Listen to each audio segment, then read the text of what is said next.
Good morning, everyone.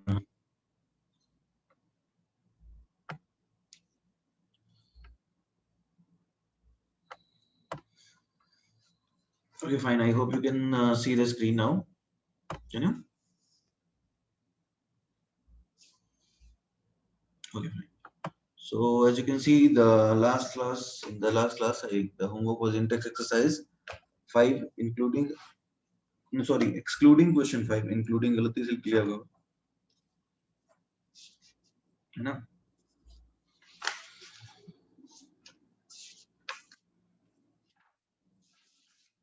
So let's start doing that. In exercise 5 में कोई doubt है? Everybody. In exercise 5 में किसी को doubt है क्या? Okay, ठीक है. 9 question and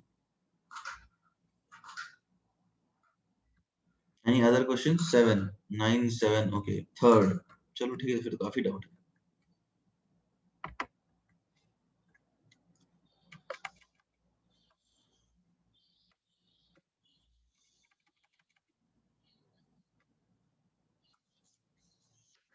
ठीक है, let us start now. Question number 3. Okay, first और second में किसी को doubt तो नहीं है ना? Everybody, are we clear with question number 1 and 2?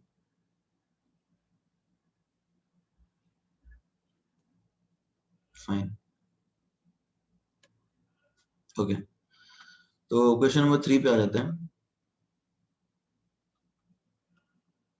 देखो question 3 क्या है? In a okay. ये question number 3 is based on delta G. रुक जाओ. Question number 3 is something we can't do. ठीक है? Question number 3 is based on delta G. Delta G नहीं है, so we can leave question number 3. ठीक है, अभी next बताइए.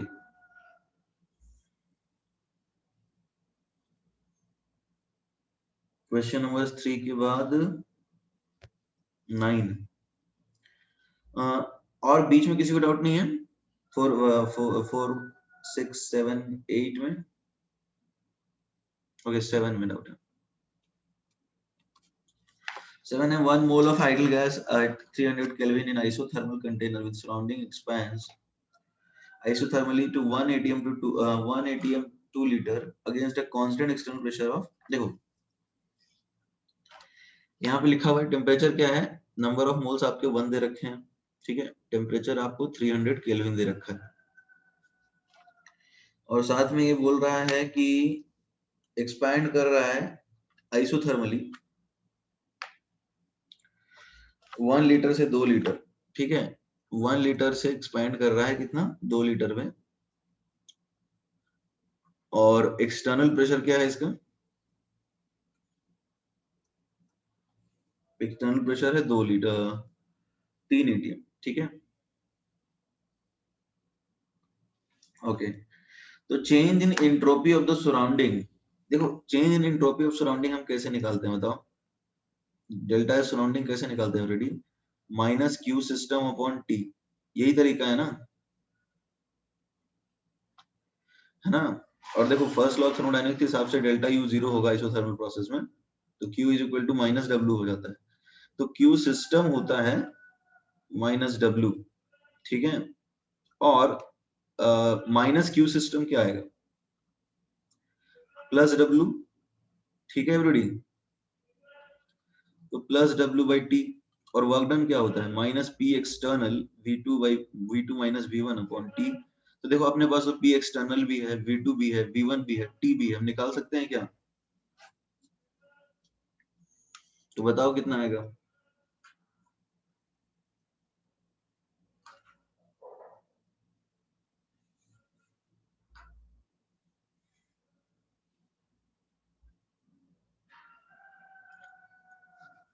ओके, सी आ रहा है. Okay, can we scroll a little down.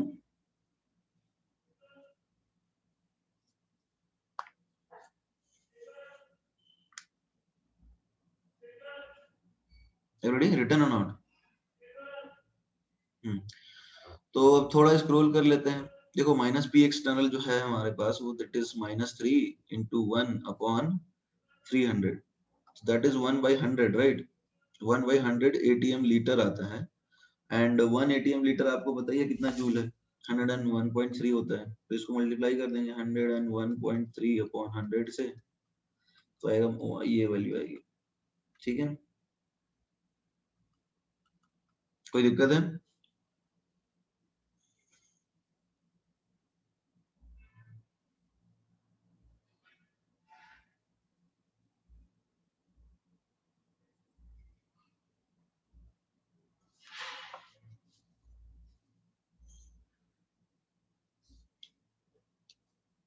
आगे बढ़ जाएं ऑलरेडी। नेक्स्ट क्वेश्चन बताइए, you want to write this or can we move ahead? Guys can we move ahead? Okay, 9th।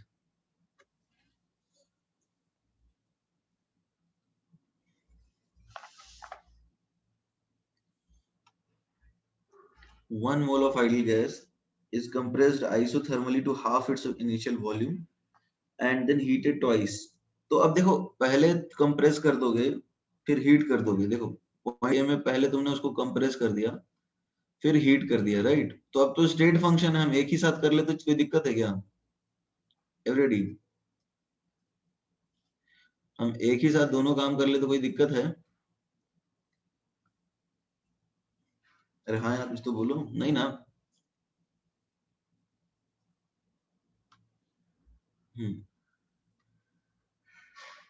ये समझ में आया कैसे आया ये?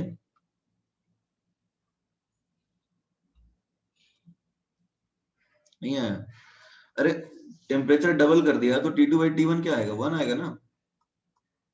और वॉल्यूम हाफ है, मतलब कंप्रेस कर दिया हाफ, तो ये 1/2 आएगा। तो सब्स्टिट्यूट कर दो फॉर्मूला में। समझ में आ रहा है नहीं आ रहा? Every day, temperature is doubled, what does it mean?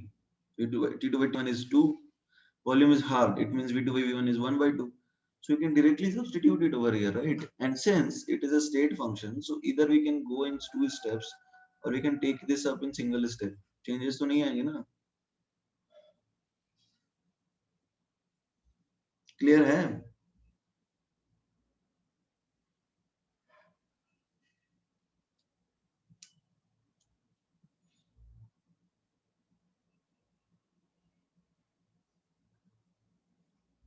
ठीक है, every day done?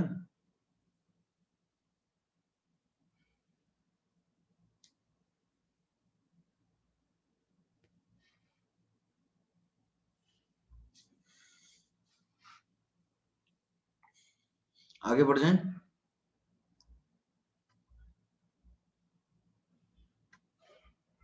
Okay, do you want to write this?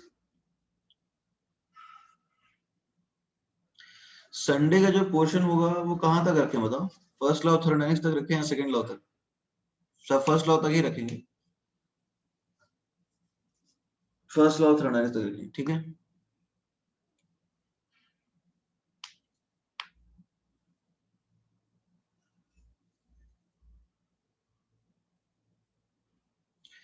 Written everybody, ये लिख लिया आप लोगों ने?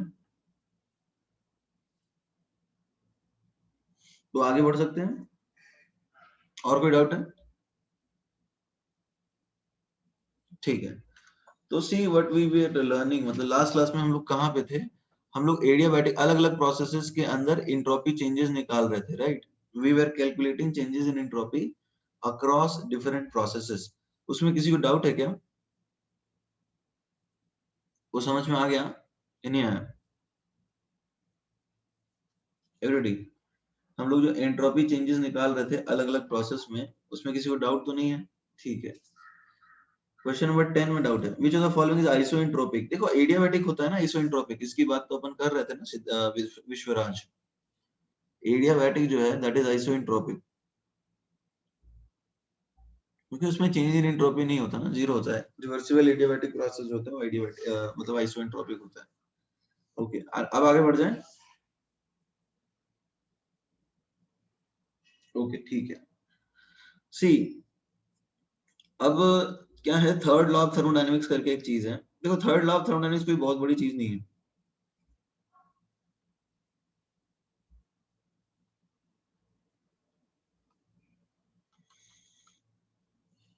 बट अपन इसको पढ़ लेते हैं कि होता क्या है एक्चुअली।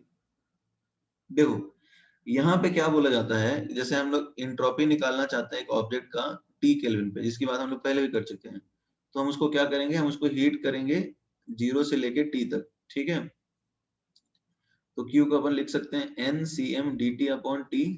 तो जब हम इसको इंटीग्रेट करेंगे तो ये कुछ इस तरह से आएगा, जो कि अनडिफाइंड होता है, यानी कि हम एंट्रोपी एब्सोल्यूट वैल्यू नहीं निकाल सकते, right. We can only calculate changes in entropy, इसकी बात तो अपन कर सकते हैं, क्योंकि ये हम पहले भी पढ़ चुके हैं, राइट, कि absolute value of entropy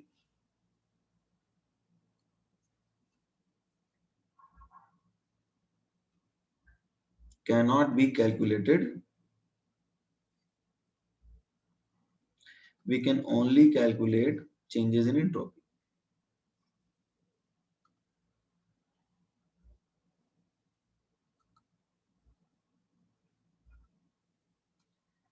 Right, हाँ, Carnot cycle remaining है, don't worry about that, there are things remaining, delta G remaining, I know that, don't worry. ये लिखा है भाई तुमने, ठीक है। तो सबसे पहली चीज तो ये है कि थर्ड लॉ ऑफ थर्मोडायनामिक्स हमें ये बताता है कि absolute value of entropy is something we can not determine, right,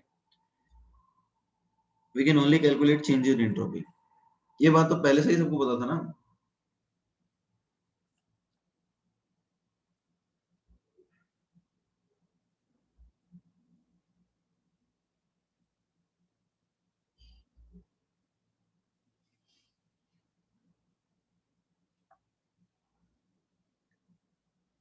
तो ये तरीके से हम जो है एब्सोल्यूट वैल्यू ऑफ एंट्रोपी को निकाल सकते हैं, और चूंकि ये निकालना मुश्किल हो जाता है इसलिए हम ये नहीं बता पाते, हम चेंजेस बताते हैं। This is how you can calculate absolute value of entropy, but ये डिफाइंड नहीं है। देखो तुम अप्रोक्सीमेटली कर सकते हो, तुम जीरो को जो जीरो से मतलब जैसे 0.00001 केल्विन लोगे तो डिफाइन हो ही जाएगा ना, तो अप्रोक्सीमेटली निकलेगा। ये समझ में आ रहा है? तुम टेम्परेचर को थोड़ा सा जीरो के ऊपर रखो तो अप्रोक्सीमेटली निकलेगा ना, ठीक है एवरीबॉडी। जीरो के थोड़ा सा ऊपर रख दो, जैसे लेट से 0.00000000001, बहुत छोटा, तो अप्रोक्सीमेटली तो निकल ही जाएगा, बट एब्सोल्यूट नहीं निकलेगा, राइट। ये समझ में आ रहा है सबको?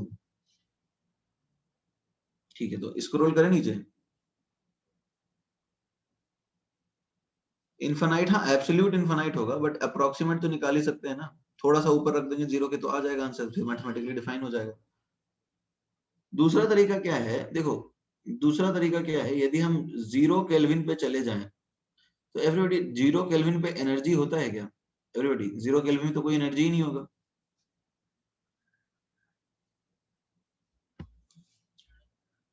ये समझ में आ रहा है?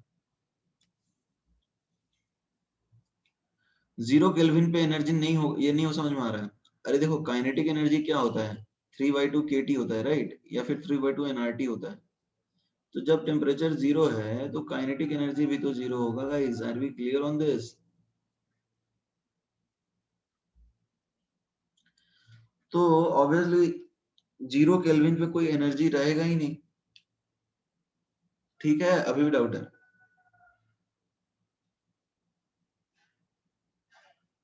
है ना? तो जीरो केल्विन पे कोई एनर्जी है ही नहीं, there is no energy available at zero kelvin. तो यहाँ पे इंट्रोपी हो सकती है क्या? जब एनर्जी है ही नहीं तो डिस्पर्स कहाँ से होगी, रैंडमनेस होगी क्या? ये समझ में आ रहा है? जीरो केल्विन पे जब एनर्जी नहीं है तो रैंडमनेस कहाँ से आएगा? Is that possible? तो अब ऐसा समझते हैं कि जब जीरो केल्विन पे टेम्परेचर मतलब जीरो केल्विन चला जाए, क्या नहीं समझ में आ रहा है? हाँ बोल रहे हो या डाउट नहीं है ये बोल रहे हो, या ये नहीं बोल रहे हो कि नहीं समझ में आ रहा है?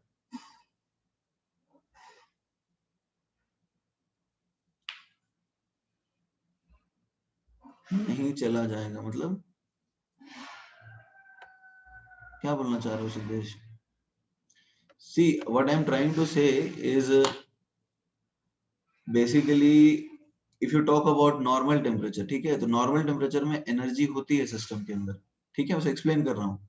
लेकिन हम जानते हैं कि जब हम जीरो केल्विन पे चले जाते हैं तो बहुत सारे लॉज के हिसाब से, जैसे V is proportional to T में जीरो जाएंगे तो वॉल्यूम जीरो हो जाएगा, राइट।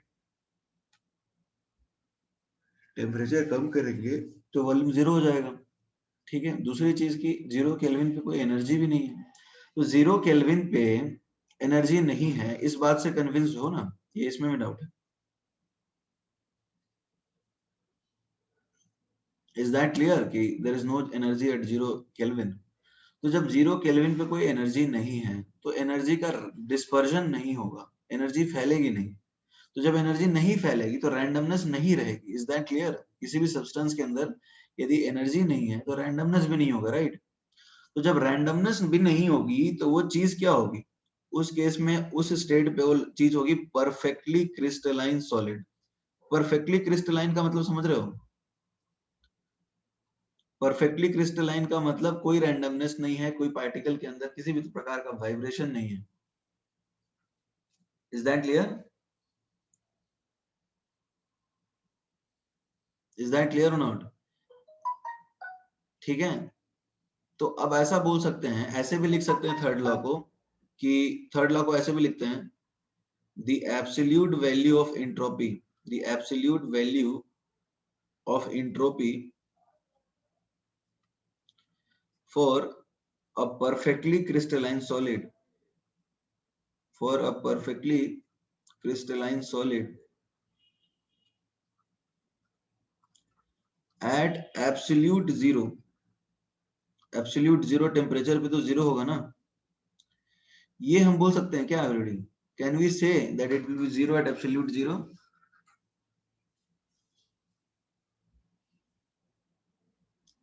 क्योंकि एनर्जी ही नहीं है।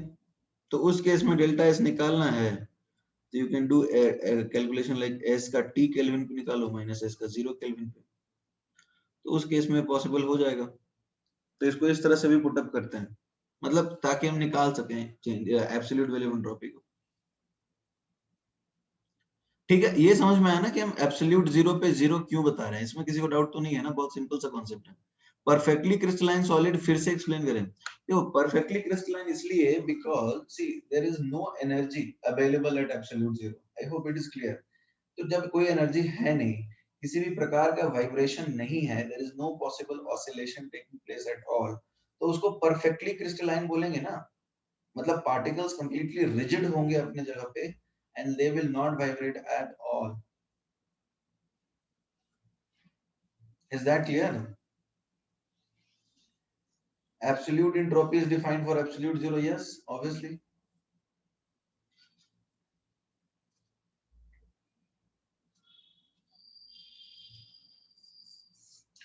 But zero by zero भी define नहीं होता है. Obviously, Saloni zero by zero define नहीं होता है.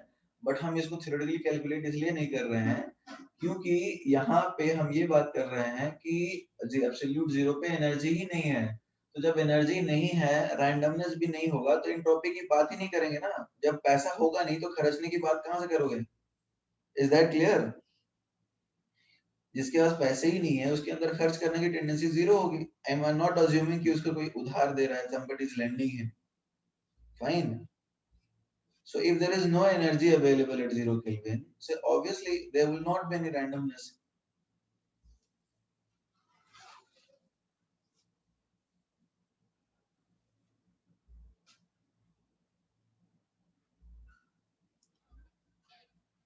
Written?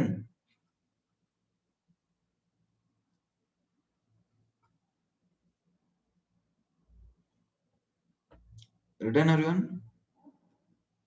Okay. तो देखो अभी these were laws of thermodynamics. अभी क्या है, कुछ miscellaneous questions करने हैं। ठीक है, देखो कार्नोट साइकिल जो है, कार्नोट साइकिल फिजिक्स का टॉपिक है, केमिस्ट्री में या नहीं आएगा? पढ़ना है तुम्हें?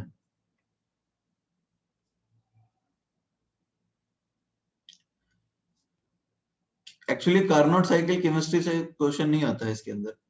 केमिस्ट्री में एक्चुअली बहुत सारी चीजें जैसे गिब्स फ्री एनर्जी है, एंट्रोपी के ऊपर ज्यादातर सवाल आते हैं केमिस्ट्री में।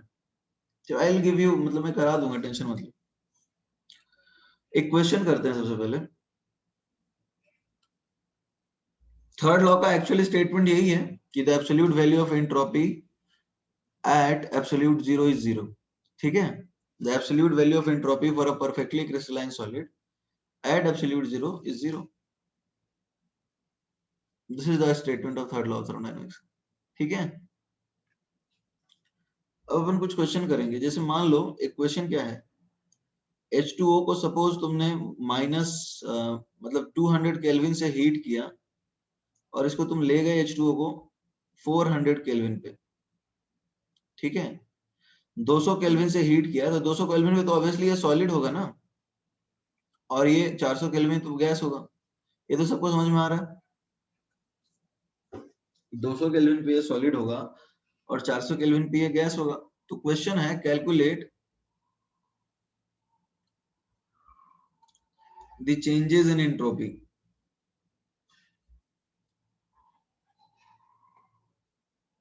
फॉर द सिस्टम या फॉर द गिवन सिस्टम।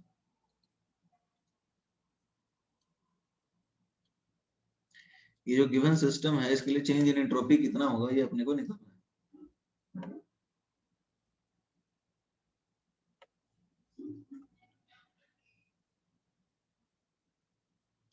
हाँ, इंडेक्स में कार्नोट साइकिल का क्वेश्चन है, will complete Carnot cycle, don't worry.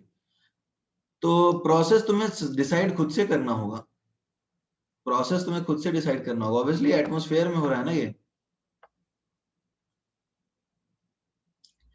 देखो मैं हिंट दे देता हूँ, सबसे पहले खुद सोचो, एटमॉस्फेयर में यदि तुम 200 केल्विन से इसके फ्रीजिंग पॉइंट तक हीट करोगे, ठीक है, फ्रीजिंग पॉइंट तक, तो फ्रीजिंग पॉइंट क्या है 273 kelvin.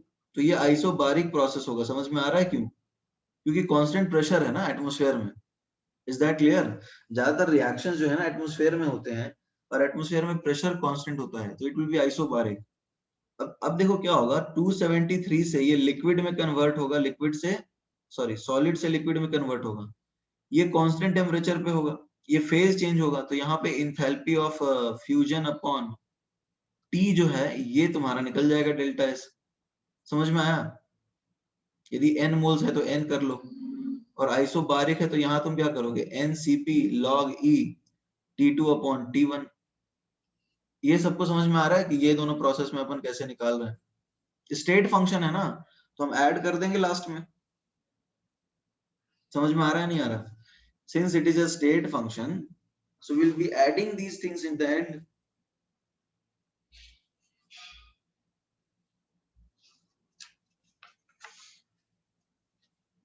Is that clear?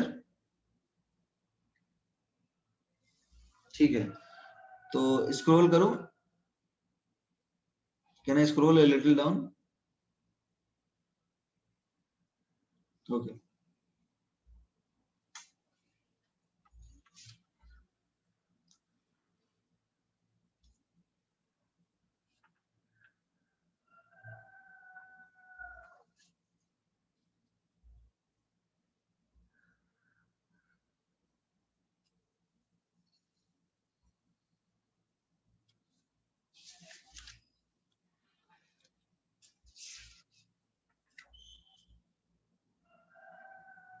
Done everyone?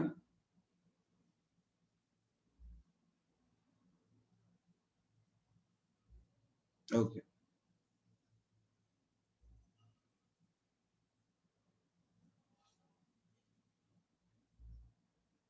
Fine. तो अब देखो हम डेल्टा एस निकाल लेंगे इस तरह से। अब ये जो प्रोसेस है ये हो रहा है 273 केल्विन पे, फिर 273 से, ठीक है, 273 से फिर तुम इसको फ्रीजिंग बॉइलिंग पॉइंट तक हीट करो, तो फिर से कैसा होगा प्रोसेस, ऑलरेडी फिर से आइसोबारिक होगा ना। ये समझ में आ रहा है? सीधे सेकेंड प्रोसेस क्या है, सेकेंड प्रोसेस कांस्टेंट टेम्परेचर पे होता है। आइस जब मेल्ट करेगा, राइट, आइस जब मेल्ट करेगा सॉलिड से लिक्विड कन्वर्ट होगा, तो इसके लिए तो and delta H fusion upon T होगा ना। ये समझ में नहीं आया क्या? कांस्टेंट टेम्परेचर पे तो यही निकालेंगे। ठीक है, समझ में आ रहा है? डेल्टा एच ये होता है ना क्यू अपॉन टी, तो heat exchange and delta fusion है। अब देखो यहाँ पे 273 से 373 पे हीट करोगे तो फिर से आइसोबारिक होगा, क्योंकि एटमॉस्फेयर में होगा, तो फिर से NCP log 373 अपॉन 273। फिर 373 पे वाटर का क्या होता है, बॉइलिंग होता है, तो H2O लिक्विड H2O गैस में कन्वर्ट हो रहा है, तो डेल्टा एस इस केस में क्या आएगा, n delta fusion sorry vaporization upon 373। Is that clear?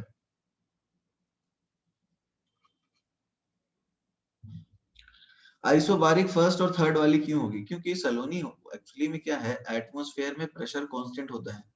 I think you know this right. Atmosphere में अपन ये जानते हैं कि प्रेशर होता है कांस्टेंट, राइट? तो जब एटमॉस्फेयर में प्रेशर कांस्टेंट होता है तो खुद सोचो ना, आइसोबारिक प्रोसेस ही लेंगे। हमने याद किया था, हमने एक तरह से पढ़ा था कि ज्यादातर रिएक्शंस जो एटमॉस्फेयर में होते हैं वो कांस्टेंट प्रेशर की कंडीशन पे ही होते हैं, राइट?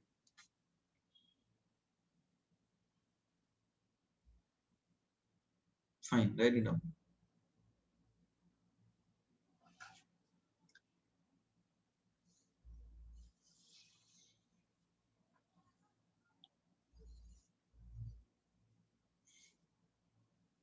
डन।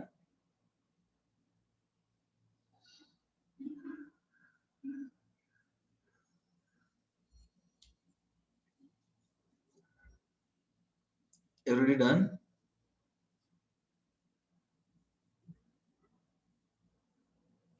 ओके, अब 373 से 400 तक हीट करेंगे, राइट? तो अब इसमें क्या होगा, फिर से आइसोबारिक होगा, ये समझ में आ रहा है?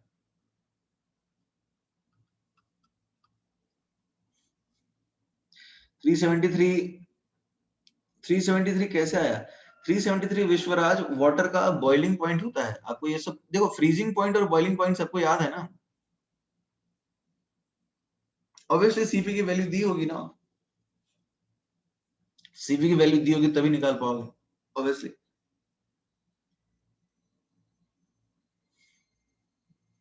तो टोटल डेल्टा एस क्या आएगा बताओ, ऐड करते जाओ सबको, है ना? NCP 273 by 200 plus n delta H fusion upon 273 plus, हाँ 273 freezing point, NCP log e 373 by 273 plus n delta H vaporization by 373 plus NCP log e 400 by 373। Clear everybody?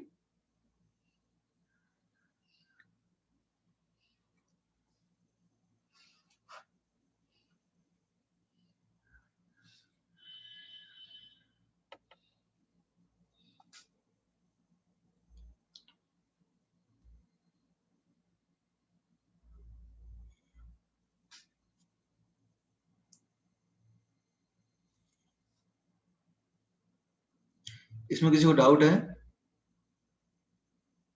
Obviously सारे डेटा दिया होगा question में श्रेयस, तभी तुम निकाल पाओगे ना। डेटा गिवन होगा तभी निकाल पाओगे। हम तो तरीका सीख रहे हैं कि कैसे निकाल सकते हैं, डेटा ऑब्वियसली गिवन होगा, उसकी टेंशन मत लो। यहाँ पे हम ये प्रॉपर्टी यूज कर रहे हैं कि इंट्रोपी क्या है, इंट्रोपी एक स्टेट फंक्शन है। Is that clear? ये लिख लिया सबने?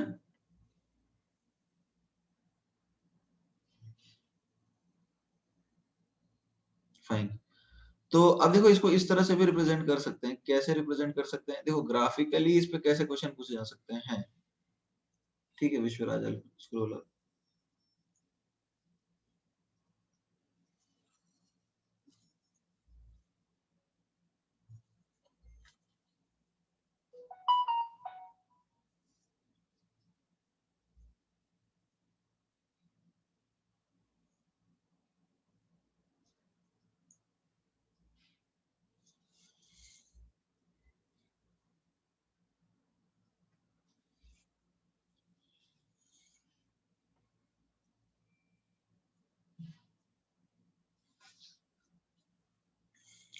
देखो क्या है कि हम टेम्परेचर निकालना चाहते हैं किसी टेम्परेचर पे एंट्रोपी। तो जैसे यहाँ पर हम 273 से स्टार्ट करते थे, 273 से नहीं, हमने कहाँ से स्टार्ट किया? 200, राइट? तो 200 से 273 तक तो टेम्परेचर जो है वो बढ़ता जाएगा। अब मान लो यहाँ पे इस तरह का कुछ देखने को मिलेगा, तो ये तुम्हें समझ में आ रहा है, एंट्रोपी कांस्टेंट है, इस डायरेक्टली बढ़ रहा है, इसका मतलब ये प्रोसेस में फेज चेंज हो रहा होगा। ये समझ में आ रहा है सबको? ये जहां पे एंट्रोपी के तुम्हें इस तरह के लाइन मिलेंगे ना, वो ट्रांजिशन बता रहे हैं कि यहाँ फेज चेंज हो रहा होगा।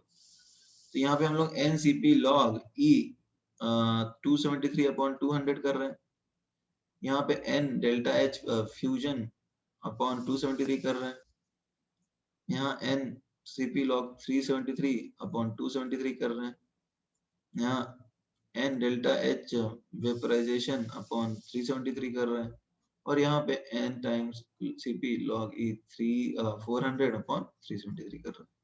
ये समझ में आ गया सबको?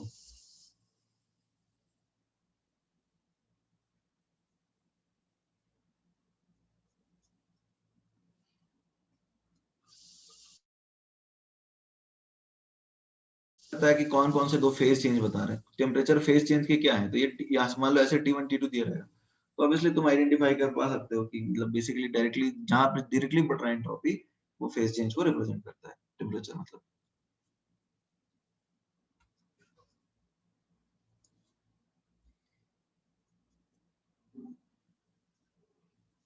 Right it down.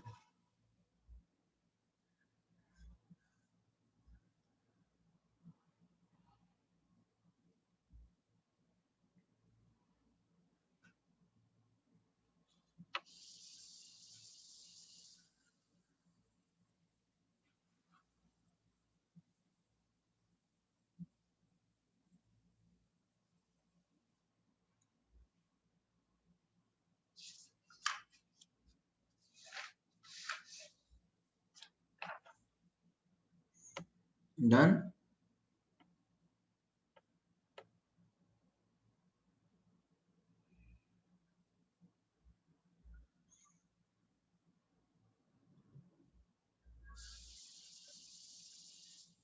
आगे can we move ahead now?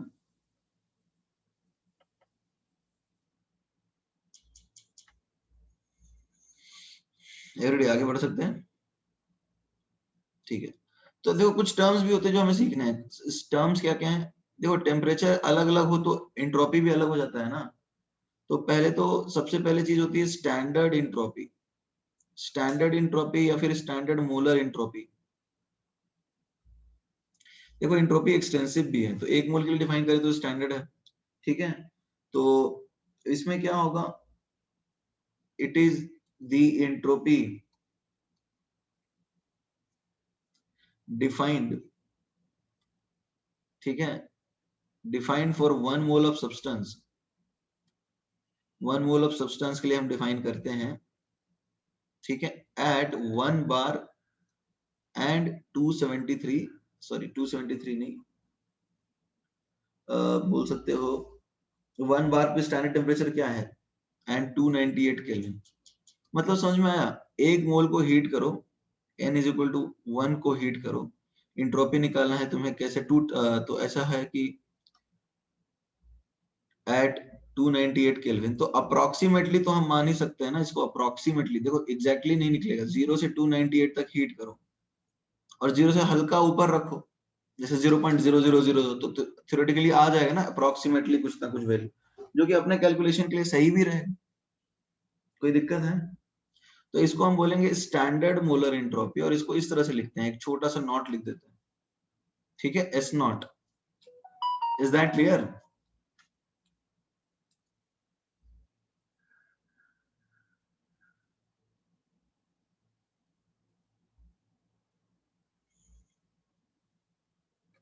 So it is represented, it is representation of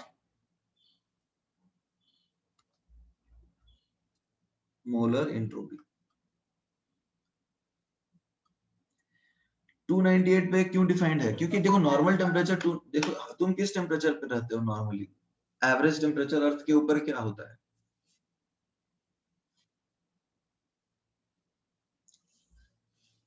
25 degree Celsius है ना, रूम टेम्परेचर है वो, उसी पे कैलकुलेशन करेगा ना ऑब्जर्वर। तो किस पे डिफाइन करेगा बताओ, ऑब्जर्वर उस टेम्परेचर पे करेगा जिस टेम्परेचर पे वो कंफर्टेबल है। 0 केल्विन पे उसकी हड्डियां कांपने लग जाएगी तो वहां पे वो कंफर्टेबल नहीं है, वो मेजरमेंट वहां नहीं करेगा। और क्या,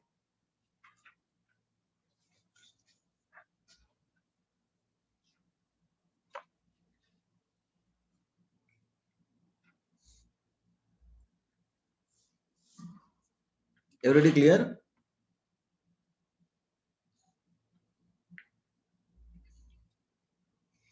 तो स्टैंडर्ड मोलर एंट्रोपी जो है या फिर स्टैंडर्ड एंट्रोपी वो 298 केल्विन यानी रूम टेम्परेचर पे डिफाइन होता है। इनफैक्ट थर्मोडायनेमिक्स में जितने भी टर्म्स स्टैंडर्ड के नाम से जाने जाएंगे वो रूम टेम्परेचर पे डिफाइन होते हैं, 25 डिग्री सेल्सियस बोल लो या फिर 298 केल्विन बोल लो। ठीक है, एवरीबॉडी डन?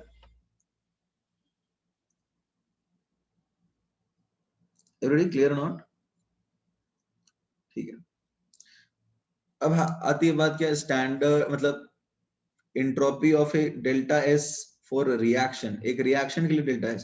देखो इसकी बात अपन पहले भी वैसे कर चुके हैं। जैसे मान लो तुम्हारे पास एक रिएक्शन कुछ इस तरह का है, अब इस तरह के रिएक्शन में एंट्रोपी चेंज निकालना है। वो क्या रहा है, this is let's say progress of reaction.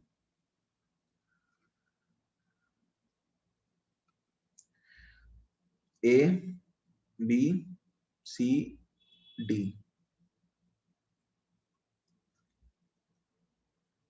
ठीक है। तो इस केस में रिएक्शन की डेल्टा एस क्या आएगी, सी टाइम्स एस सी, ठीक है। अब स्टैंडर्ड पे निकालोगे तो इस तरह से तुम नॉट लगा सकते हो, D times S D minus A times S naught A B times S naught B. Is that clear?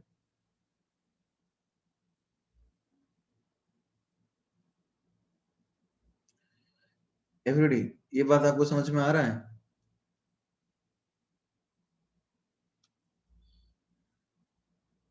अरे पहले तो वही किया था ना, summation entropy of product minus summation entropy of reactant, क्योंकि ये स्टेट फंक्शन है तो we can write it like this. ठीक है, इसको लिख लीजिए फिर।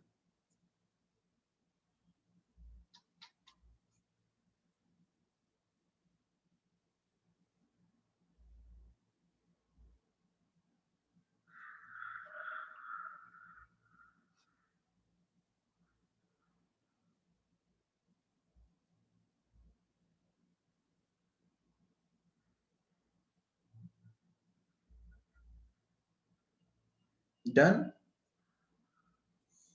ये रिएक्शन की एंट्रोपी है। जैसे एक रिएक्शन हुआ ना, उसके बाद रिएक्शन में होने के बाद रिएक्शन की वजह से चेंज होती है ना एंट्रोपी की, ठीक है। जैसे मान लो तुम्हारे पास एक रिएक्शन है, N2 reacts with 3H2 and forms NH3, तो ये रिएक्शन होने के बाद ही तो एंट्रोपी में चेंज आएगा।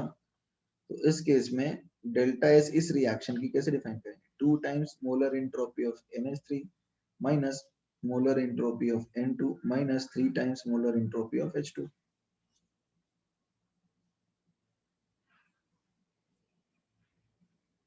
Is that clear?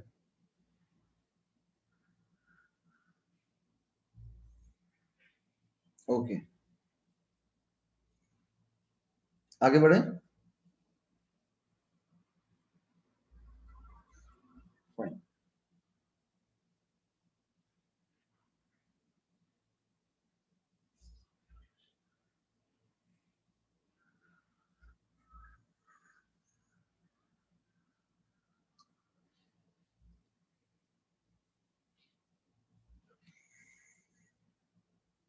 डन।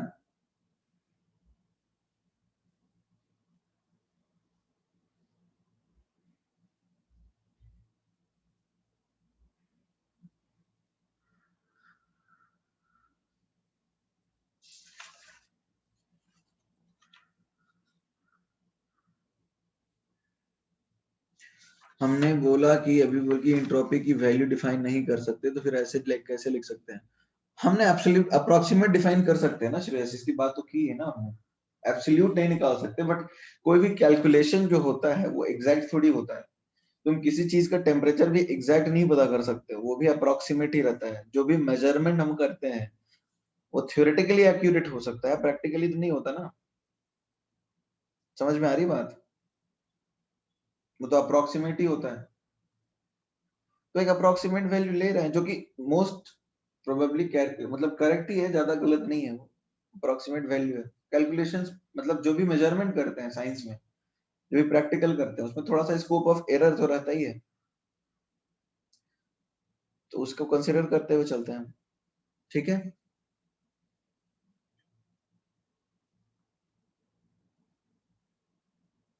आगे बढ़े।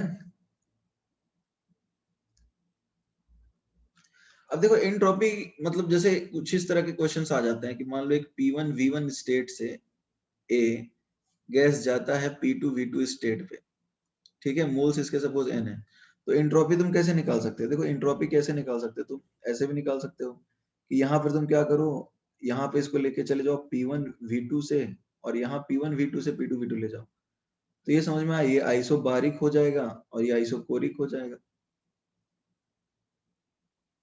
ठीक है, तो आइसोबारिक में एंट्रोपी कैसे निकालोगे? NCP log T2 upon T1, right? और आइसोकोरिक में क्या लिखोगे बताओ? NR log, बताओ आइसोकोरिक में क्या आएगा? NR मत लिखो, इसको ऐसे ही लिख लो, NCV log T2 upon T1। कोई दिक्कत है? T2 upon T1, sorry. तो अब यहाँ पे ये क्या आ जाएगा? NCP log T2 को तुम लिख सकते हो क्या? P1 V2 upon P1 V1, और इसको तुम क्या लिख सकते हो? P2 V2 upon P1 V2। तो ये कैंसिल हो जाएगा, तो तुम्हें टोटल क्या मिलेगा? NCP log E V2 by V1 plus NCV log E P2 by P1। मतलब मैं बोल रहा हूँ कि एक्चुअली एंट्रोपी स्टेट फंक्शन इस प्रॉपर्टी को हमें यूज करना है। ठीक है, ये तो सबको समझ में आ गया होगा ना कैसे लिखा है, क्योंकि टेम्परेचर क्या होता है? PV by NR होता है, तो उसको हिसाब से हमने सब्स्टिट्यूशंस करे हैं। इसमें किसी को डाउट है? बेसिकली एंट्रोपी स्टेट फंक्शन, इसके ऊपर क्वेश्चंस आपको पूछे जा सकते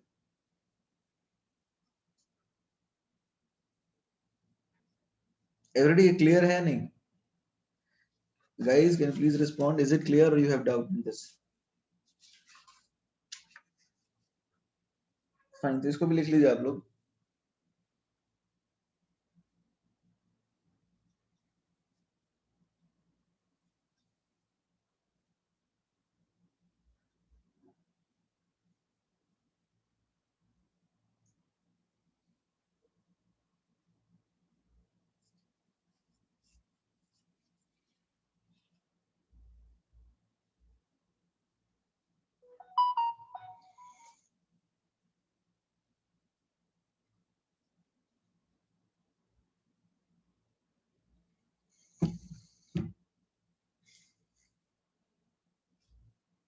डन?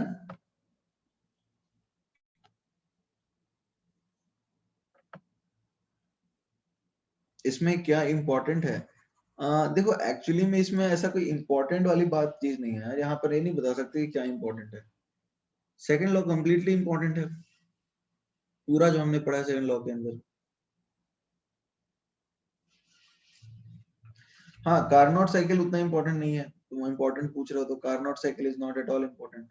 हम लोग पढ़ेंगे, वैसे वो नहीं आता केमिस्ट्री में, आया ही नहीं आज तक सवाल उसके ऊपर।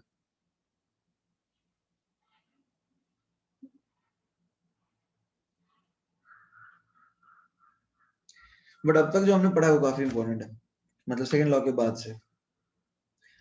Okay, done everyone?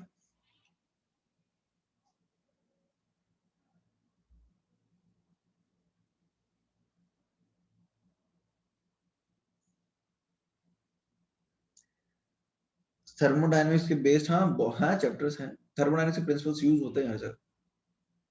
Written everyone, ये लिख लिया तुमने? फाइन। तो अभी एक क्वेश्चन करोगे क्या? एक इसके ऊपर क्वेश्चन दे दूं, थोड़ा सा ट्रिकी है। इस क्वेश्चन में क्या बताया? इस क्वेश्चन में बताया कि भाई तुम निकालोगे कैसे, जैसे मान लो कि इनिशियल स्टेट P1 V1 से gas final state P2 V2 पे जाता है, इसके n मोल्स है तुम्हारे पास, तो तुम चेंज इन एंट्रोपी कैसे निकाल सकते हो? तो मैंने कहा कि एक ऐसा प्रोसेस तोड़ लो, इसको डायरेक्टली एक आइसोबारिक और आइसोकोरिक में कर लो। ठीक है, तो by doing that will be able to calculate entropy. Fine. So basically you are supposed to use the property that entropy is a state function. Done? अब एक ट्रिकी क्वेश्चन दूं, ट्रिकी क्वेश्चन चलेगा क्या? क्वेश्चन करने की इच्छा है? देखो ये एक्चुअली में डिफिकल्ट क्वेश्चन नहीं है, ये ट्रिकी क्वेश्चन है, बट ज्यादातर बच्चे इसको नहीं सॉल्व कर पाते हैं। इनफैक्ट हार्डली एक दो बच्चा सॉल्व करता है पूरी क्लास में, ऐसा हो जाता है। बट ये क्वेश्चन डिफिकल्ट नहीं है। देखो क्वेश्चन क्या है मैं बताता हूँ। तुम्हारे पास गैस का एक सिस्टम है जिसमें एक तरफ गैस के मोल्स हैं Na और एक तरफ गैस के मोल्स हैं Nb। और बीच में एक पार्टीशन लगाया हुआ है कुछ इस तरह से। ये पार्टीशन मूवेबल नहीं है, दिस इज रिजिड, ठीक है, मूव नहीं करता। अब हुआ क्या, दोनों तरफ गैस का टेम्परेचर सेम ही है, इधर भी T है और इधर भी T है। अब हुआ क्या कि जैसे इस तरफ का वॉल्यूम V1 मान लो, इस तरह का वॉल्यूम V2 मान लो, तो एट कांस्टेंट टेम्परेचर कांस्टेंट रख करके it's a pinhole is made to in between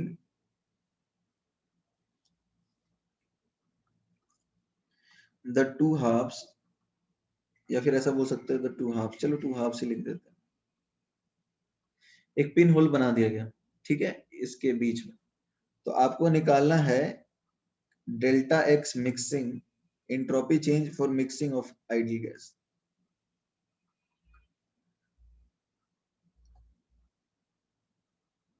और यहाँ पे टेम्परेचर कांस्टेंट है, so we can call it isothermal mixing, ठीक है, isothermal mixing in the sense कि it is mixing at constant temperature.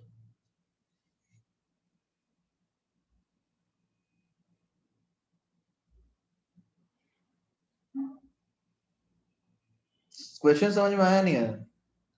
इसका एक्सप्रेशन आपको निकालना है कि जब गैस मिक्स होगी तो एंट्रोपी बढ़ेगी या कम होगी, पहले तो ये बताओ गाइस। क्वेश्चन समझ में आया?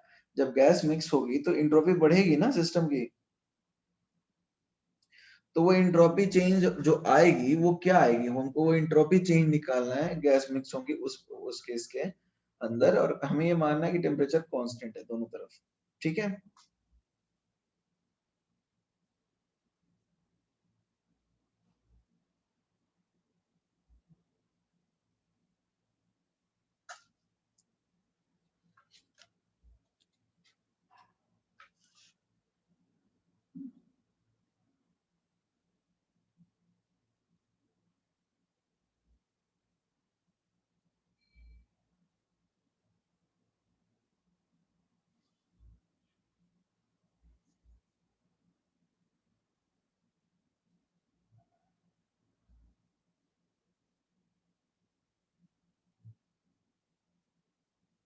कांस्टेंट टेम्परेचर पे एंट्रोपी कैसे बढ़ेगी? अरे गैस मिक्स हो रही है ना, रैंडमनेस उसके कारण बढ़ जाएगी। आइसोथर्मल प्रोसेस में भी तो एंट्रोपी बढ़ती है ना, सिद्धेश हमने निकाला था।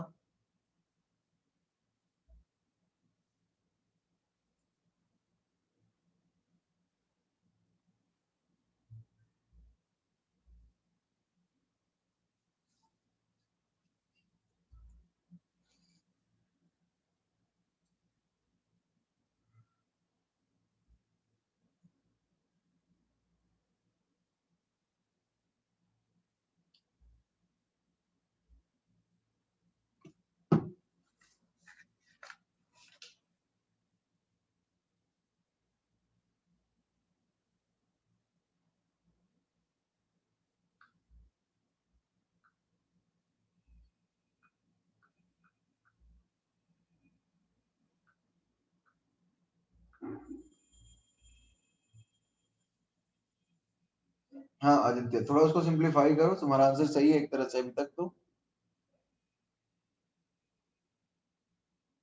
बट थोड़ा सा उसमें चेंजेस करना है, बट तुम सही डायरेक्शन में जा रहे हो।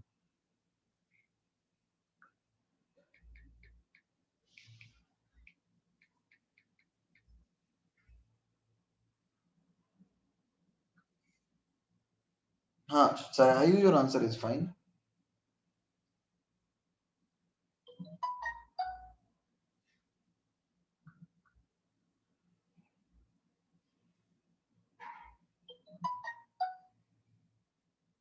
कैलकुलेट करना है एक्चुअली,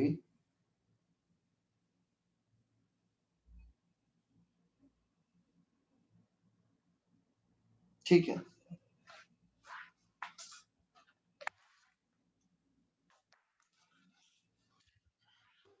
देखो बेसिकली आइसोथर्मल है, T2 T1 सेम होगा ना।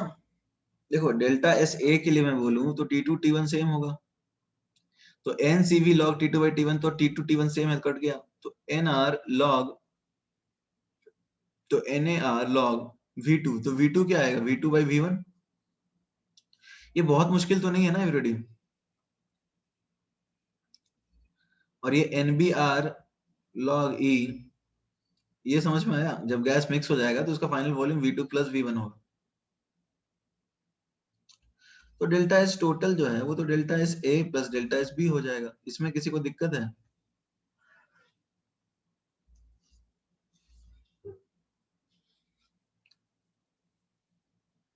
हाँ, तुम्हारा सही है।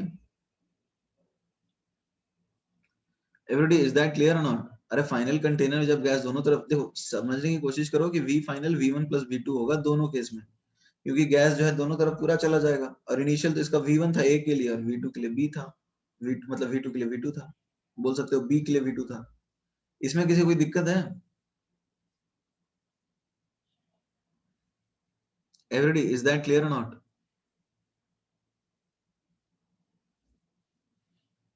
Okay, so let us, can I scroll down then?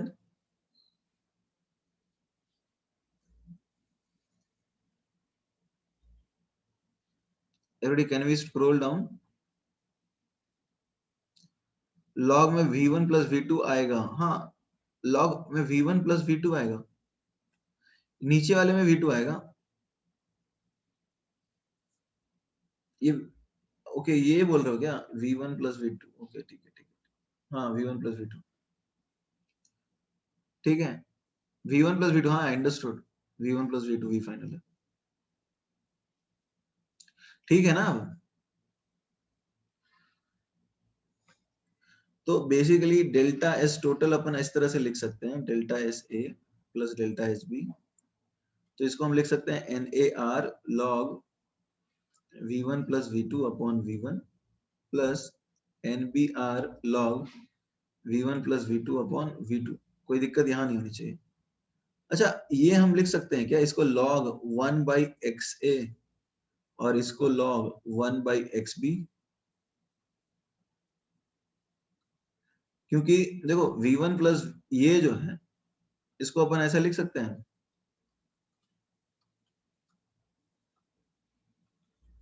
तो ये 1 by X1 होगा ना, volume is proportional to number of moles, is that clear? हाँ ना, कुछ तो बोलो। तो इसको ऐसा लिख सकते हैं minus NAR log XA minus NBR log XB। तो माइनस ऐसा करते हैं, R कॉमन निकाल लेते हैं, NA log E XA plus NB log E XB। कोई दिक्कत है?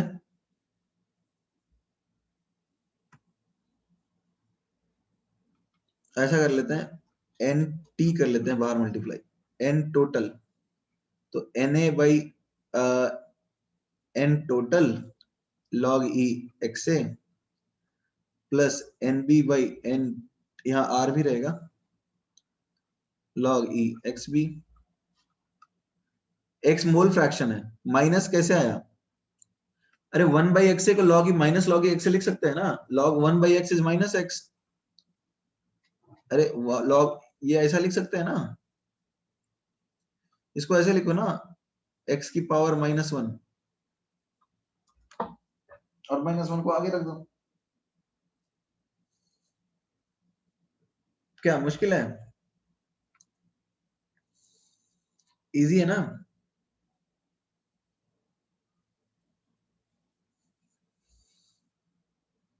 एवरीबॉडी क्लियर है?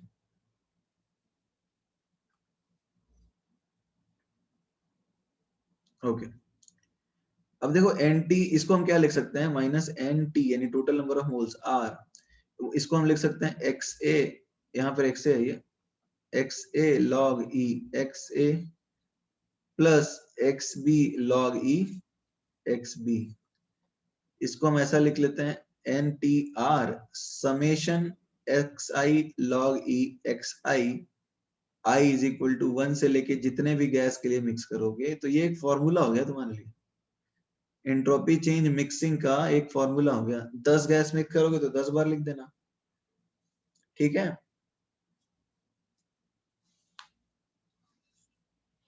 जैसे for 10 gases you can write it like that only. Clear है, डाउट है? तो देखो केमिस्ट्री में मोस्टली एंट्रोपी के ऊपर ही क्वेश्चन आते हैं, मतलब सेकंड लॉ से ज्यादातर। गिव्स फ्री एनर्जी करके एक और कॉन्सेप्ट है जो इंपॉर्टेंट है, तो हमने एंट्रोपी पे टाइम भी दिया है काफी। ये लिख लिया तुमने?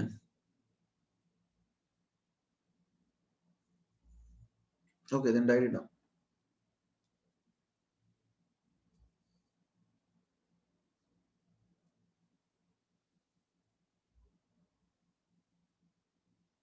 स्क्रॉल डाउन, नीचे नीचे कुछ लिखा नहीं Kalpesh.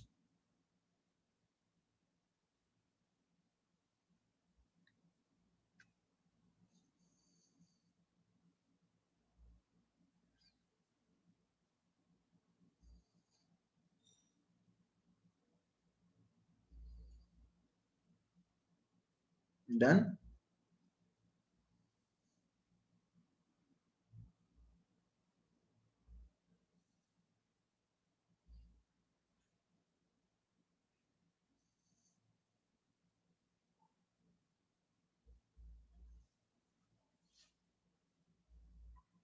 Conclusion is nothing. We just had to calculate the formula. There was a question and we found the solution. Question का आंसर देना था जो हमने किया। अभी कंक्लूजन तो है नहीं, वे थ्योरी नहीं पढ़ रहे हम लोग, ठीक है?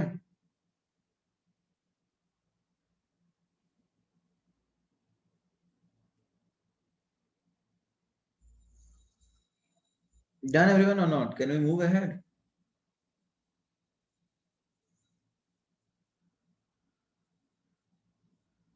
Everybody, can we move ahead now? Okay. तो अब देखो पढ़ते हैं कार्नोट इंजन। कार्नोट इंजन नाम सुना है? फिजिक्स में एक फेमस टॉपिक है। कार्नोट साइकिल बोलते हैं या फिर कार्नोट इंजन बोलते हैं। Carnot engine in fact second law of thermodynamics जब फिजिक्स में पढ़ोगे तो कार्नोट साइकिल के हिसाब से पढ़ोगे, एंट्रोपी के हिसाब से। कार्नोट साइकिल बोलो या फिर एन टोटल से क्यू मल्टीप्लाई किया, क्योंकि हम मोल फ्रैक्शन के टर्म्स में लिखना चाहते थे, ठीक है सलोनी? मोल फ्रैक्शन के हिसाब से लिखना चाहते थे इसलिए कर दिया एन टोटल से multiply. Otherwise you can write in the earlier format as well, no issues. Carnot engine या फिर कार्नोट साइकिल। देखो केमिस्ट्री में इससे क्वेश्चन नहीं आते, बट हाँ थ्योरेटिकली पढ़ सकते हैं, फिजिक्स में तुम्हारे काम दे ही देगा। सी बेसिकली एक इंजन क्या होता है बताओ एवरीबॉडी? इंजन क्या करता है? How does N engine work? बताओ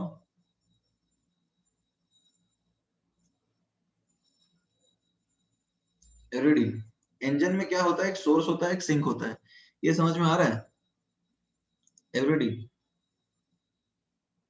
इंजन में क्या होगा? एक सोर्स होगा और एक सिंक होगा, मतलब एक जगह से हीट लेता है। जैसे ये मान लो सोर्स हॉट है तो इसको लिख देते हैं टी हॉट, ये हायर टेम्परेचर पे होगा। और ये सिंक है, यहाँ हीट भेजेगा तो ये होता है कोल्ड, तो इसको लिख देते हैं टी कोल्ड। अब ऑब्वियसली इंजन सारा हीट खुद रख लेगा और सारा हीट जब नहीं करेगा तो इंजन तो मेल्ट हो जाएगा ना। तो इंजन में कूलेंट डालते ही है, देखो everybody you know this. Engine में कूलेंट डालते हैं ना ठंडा रखने के लिए, नहीं तो तुम गाड़ी लेके चले थे, गाड़ी पिघल गई रास्ते में, ऐसा तो नहीं हुआ ना कभी? गाड़ी पिघलती तो नहीं है obviously. So obviously it takes heat atom from a source and gives it back to the sink, मतलब एक सोर्स से हीट लेता है इंजन और सिंक को दे देता है। तो इस प्रोसेस में सपोज इसने Q1 हीट यहाँ लिया और Q2 मतलब यहाँ इसको दे दिया, ठीक है? यहाँ पर इन्होंने Q1 हीट लिया और Q2 इसको दे दिया, तो work done by the engine क्या होगा जरा सोचो? Work done by the engine क्या होगा everybody? Work done by the engine क्या होगा? Q2 माइनस Q1 या Q1 माइनस Q2? क्या बोलते हो एवरीबॉडी? हीट, अरे भैया तुमने 10 रुपए लिए और 5 रुपए दिए, तो तुमने कितने पैसे रख लिए? इसने इतना हीट, देखो ये इसका इनपुट है, ठीक है, और ये इसका आउटपुट है ना, आउटपुट तो वर्क डन हुआ। तो इनपुट का जैसे 10 रुपए ले करके 5 रुपए दे रहा है, तो कितना रुपए का काम कर रहा होगा ये, नहीं समझ में आ रहा है?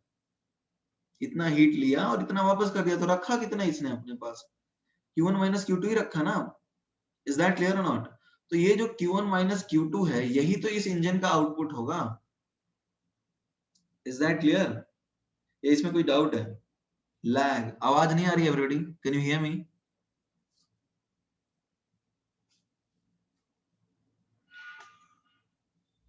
Kalpesh, there might be some internet connection at your end.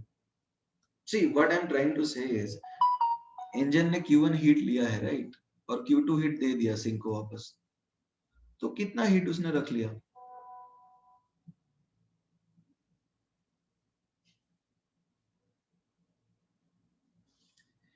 Q1 minus Q2.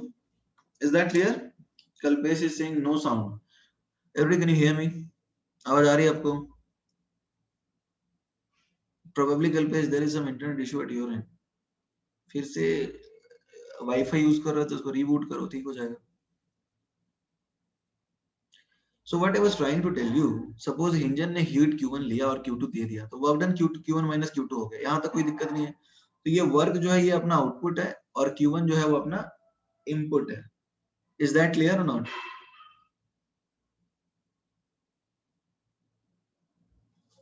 Is that clear? Okay, तो इसको लिख लीजिए फिर।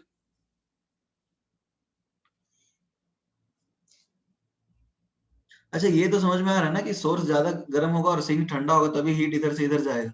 ये तो समझ में आ रहा है। T hot has to be greater than T cold,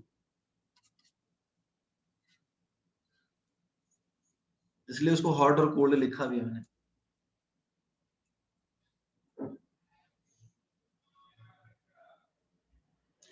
but engine थोड़ी हीट आउटपुट करता है, इंजन हीट आउटपुट नहीं करता है, बट जो वर्क करता है वो हीट डिफरेंस के करस्पॉन्डिंग ही करेगा ना। जो हीट, जो काम करेगा वो हीट जो एब्जॉर्ब माइनस जो फेंकेगा उसके डिफरेंस के बराबर ही होगा। Is that clear? वो हीट का यूज करके कुछ काम करता है, तो वो काम क्या होगा, उन दोनों के हीट के डिफरेंस के बराबर ही होगा। इसमें कंफ्यूजन है। 100 जूल लिया, 20 जूल फेंक दिया, तो 80 जूल का ही काम करेगा ना वो।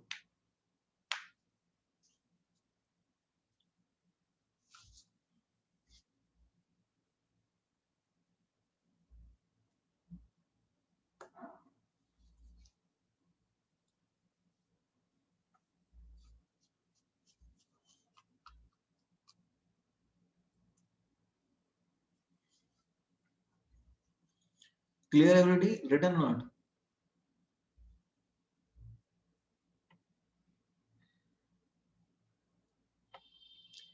ओके, तो एफिशिएंसी क्या होगी इंजन की, बताओ।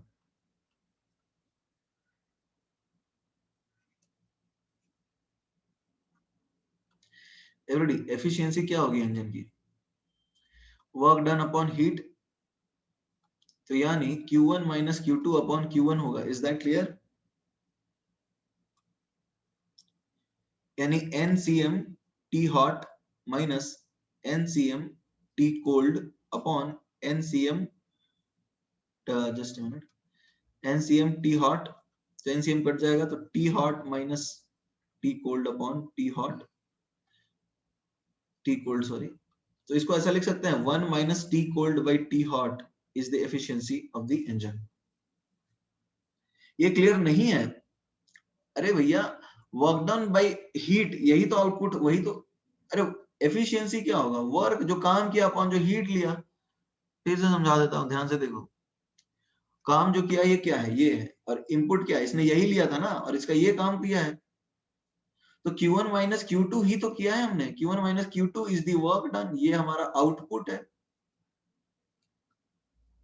और इनपुट क्या है? इनपुट क्या है बताओ, इसने कहां से क्या ले रहा है? Q2 Q1 ले रहा है, Q1 ले करके वर्क कर रहा है Q1 माइनस Q2 को, और ये फेंक दे रहा है सिंक को। तो ऑब्वियसली इनपुट है और ये आउटपुट है, तो ये बराबर ही होंगे ना। देख लो ऐड करके, बराबर ही है। तो ये तुम्हारा वर्क है, और ये फेंक रहा है सिंक को, तो एफिशिएंसी क्या होगा, work done output upon input. और हीट तुमको पता ही है, हीट होता है एनसीएम डेल्टा टी, और यदि सिर्फ क्यू लिखेंगे तो एनसीएम इंटू टी होगा। Is that clear?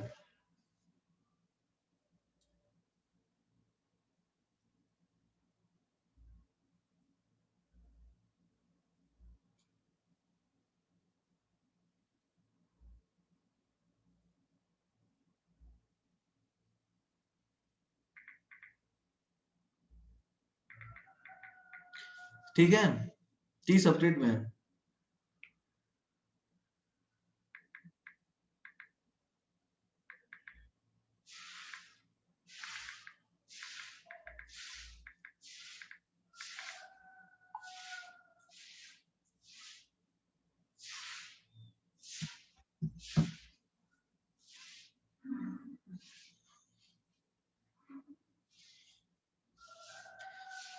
टीएच क्या है, टीएच इज, देखो टीएच और टीसी में कंफ्यूजन है। TH is temperature of hot, मतलब सोर्स का हॉट टेम्परेचर है।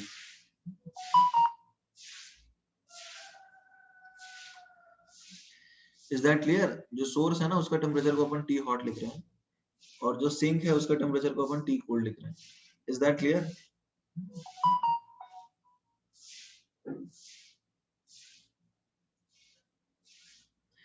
डायग्राम एक बार बता दूं, देखो सिद्धेश मैं फिर से समझा देता हूँ, ऐसा कोई दिक्कत वाली बात यहाँ नहीं है।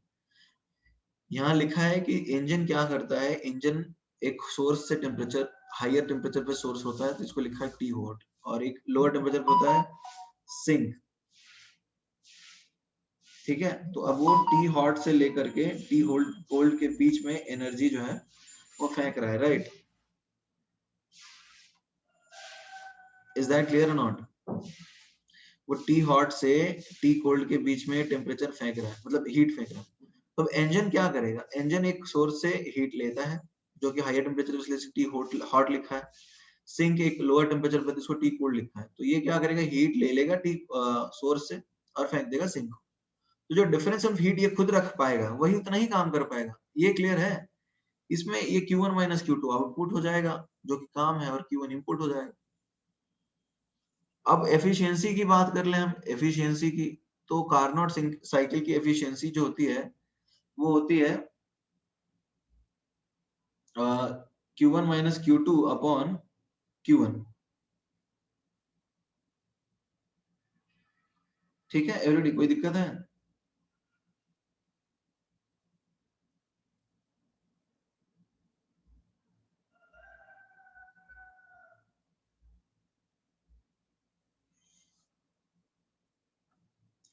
वो सिंक कोल्ड कैसे होगा? सिंक कोल्ड हो तभी तो रखेंगे, कूलेंट रखते हैं ना गाड़ी में, यूज करते हैं।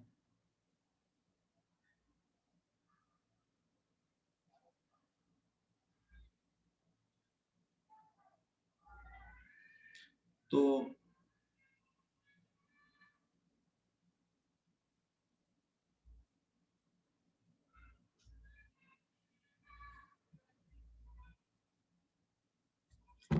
अभी भी क्लियर नहीं है? अरे भाई तुम सिर्फ इंजन को हसोर से लगा दोगे तो तुम्हारा इंजन पिघल जाएगा, इसकी बात तो अपन किए हैं ना। ये बहुत ज्यादा लोचा वाली बात हो गया है क्या? चमक नहीं रहा है तुम लोगों को? क्लियर ही तो है यार, आसान तो, ऐसा बहुत बड़ी बात तो नहीं है। हीट ले रहा है एक सोर्स से, सिंक को दे दे रहा है, जो हीट उसके पास डिफरेंस बच रहा है उसका ही काम है। कूलेंट सिंक है, अब गाड़ी के बनाया कैसे है उसके ऊपर डिपेंड करेगा ना।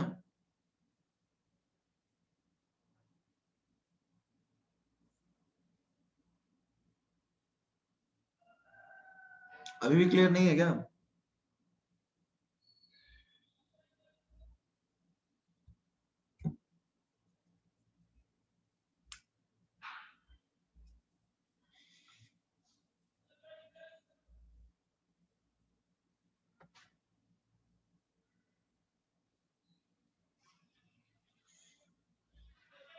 आगे बढ़ सकते हैं?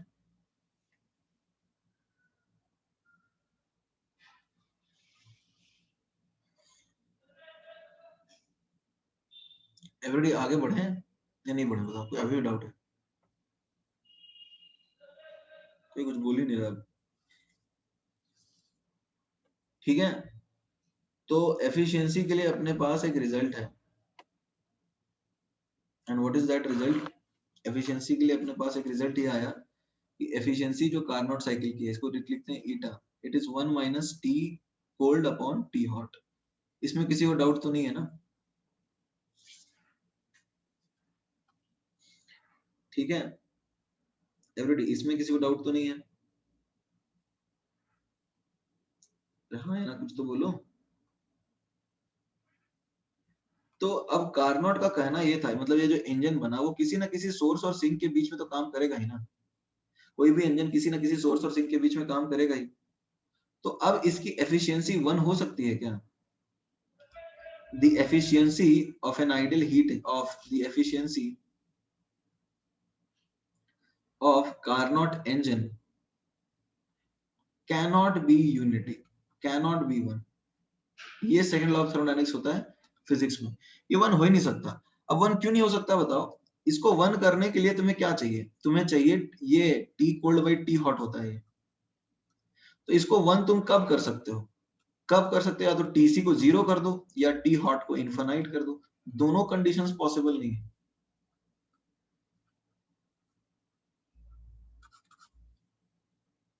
ना तुम टीसी को जीरो कर सकते हो, जीरो केल्विन कर सकते हो, ना इसको इन्फिनाइट केल्विन कर सकते हो। ठीक है, तो अब फिजिक्स में ऐसा बोलते हैं कि भाई पॉसिबल नहीं है कार्नोट एफिशिएंसी, कार्नोट किसी भी हीट इंजन का जो कि एक सोर्स और सिंक के बीच में काम कर रहा है, उसका एफिशिएंसी कभी भी यूनिटी नहीं हो सकता, यानी 100% एनर्जी का कन्वर्जन वर्क में हो ही नहीं सकता। तो ऐसा बोलते हैं कि there is natural asymmetry in conversion of heat into work. Zero क्यों नहीं ले सकते? अरे जीरो केल्विन पे तो एनर्जी ही नहीं रहता, जीरो केल्विन पे इंजन कहां से सोर्स रखोगे? पॉसिबल है? Zero kelvin is something which we can not attain. ये तो बात कर सक चुके हैं ना एवरीबॉडी, ये नहीं समझ में आ रहा है? जीरो केल्विन पे अपन नहीं जा सकते, राइट? और हम इनफिनाइट केल्विन पे भी नहीं जा सकते। तो अब हम हीट को कंप्लीटली वर्क में कन्वर्ट नहीं कर सकते।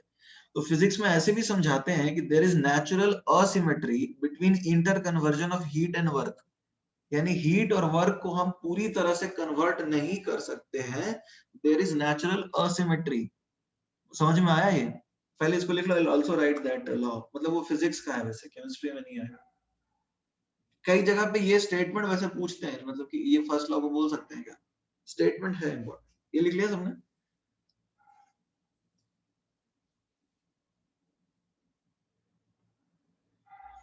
एक और स्टेटमेंट होता है क्या? There is, okay write down.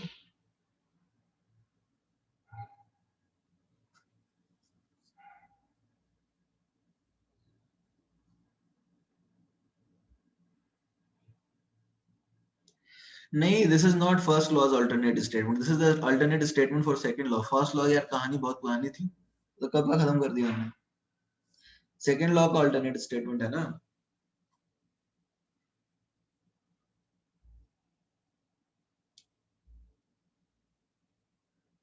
Done.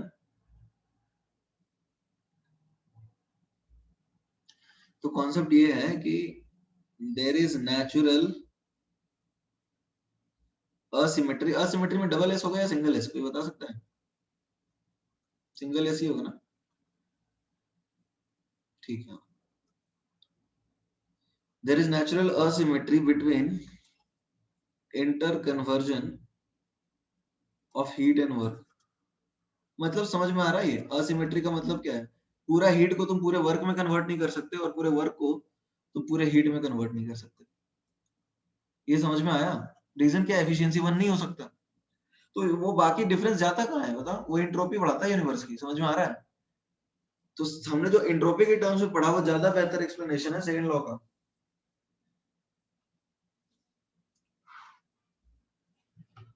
ठीक है, तो बाकी का हीट जाता है एंट्रोपी बढ़ाने में। तो जो हमने पहले सेकंड लॉ का पढ़ा था ना statement, that is more accurate. Accurate या फिर एक्सप्लेनेशन के लिए ज्यादा बेहतर है, वो ज्यादा बताता है अच्छे से ना कि कहाँ पे जा रहा है हीट। सिर्फ ये नहीं बताता कि एसिमेट्री है, वो बताता है क्यों है एसिमेट्री, राइट।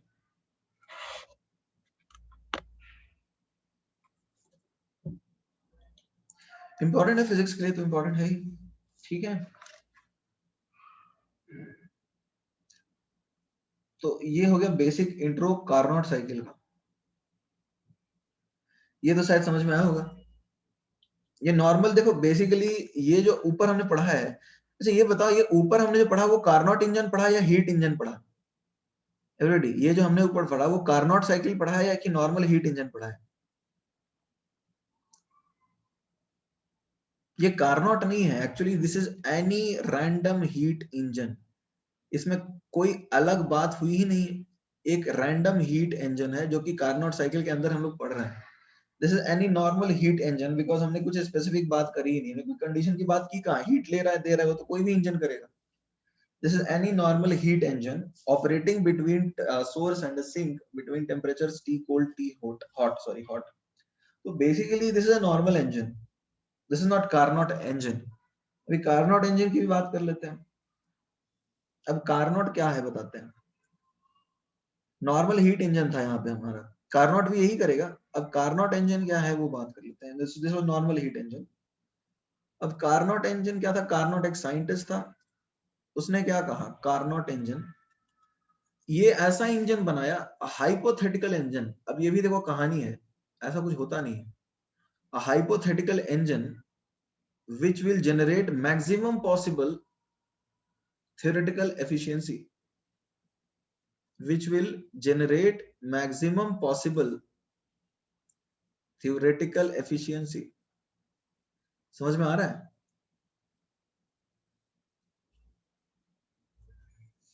गाइस, ये समझ में आ रहा है नहीं आ रहा? Operating between a source and a sink।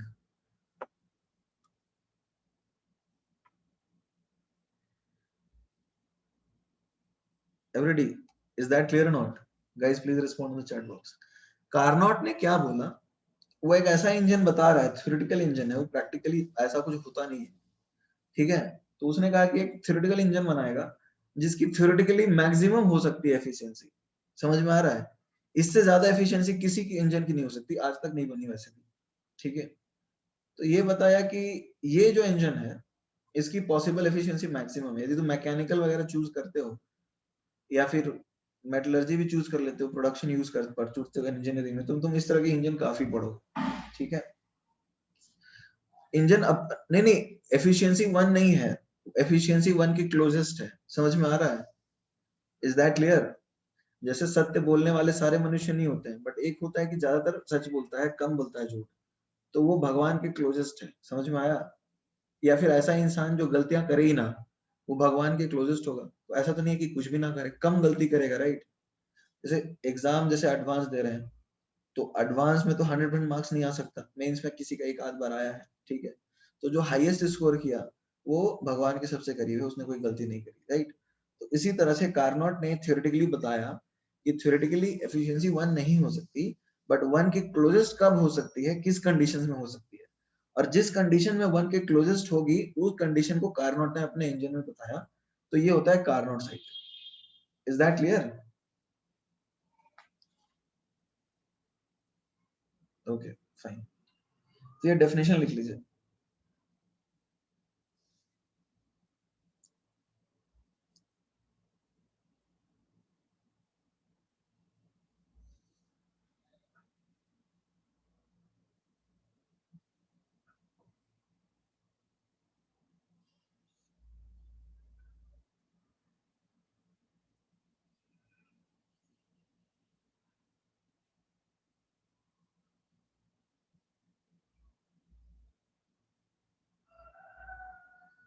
Engine के बारे में बात तो करेंगे ना भाई, पहले डेफिनेशन लिख तो लो।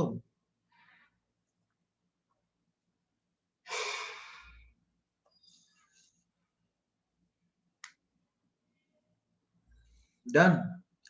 तो अब कार्नोट साइकिल में क्या होता है, देखो कार्नोट साइकिल एक रिवर्सिबल साइकिल है जिसमें होता है दो आइसोथर्मल एंड दो एडियाबैटिक प्रोसेस। इसने प्रोसेस कैसे चूज किया समझ में आ रहा है? दो आइसोथर्मल चूज किए और दो एडियाबैटिक, दो आइसोथर्मल एंड टू एडियाबैटिक, और एक रिवर्सिबल साइकिल बताया। देखो इंजन घूम फिर के वहीं आ जाता है ना, ये समझ में आ रहा है? इंजन क्या करता है, घूम फिर के वहीं आता है ना, ऐसा ऊपर गया पीछे गया आगे गया पीछे गया, तो वो तो एक साइक्लिक प्रोसेस होगा ही। इंजन तो ऐसा तो नहीं है कि आगे चला जाता तो पीछे आता ही नहीं, इंजन तो एक साइक्लिक प्रोसेस में चलता रहता है। तो उसने साइकिल को कंप्लीट करने के लिए दो एडियाबैटिक और दो आइसोथर्मल प्रोसेसेस को चूज किया और बोला कि ये दो प्रोसेस मैक्सिमम एफिशिएंसी जनरेट करेंगे। ठीक है, अब कैसे वो देखेंगे हम लोग।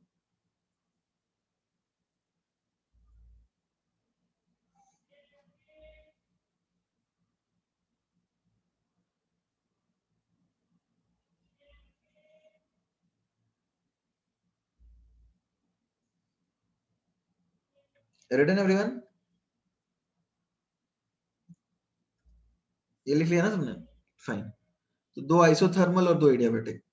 अच्छा, इसका ग्राफ बना लेते हैं। See, let us draw the graph for the Carnot engine, Carnot cycle I should say. Okay, देखो सी, हमने ओके कल should I scroll up?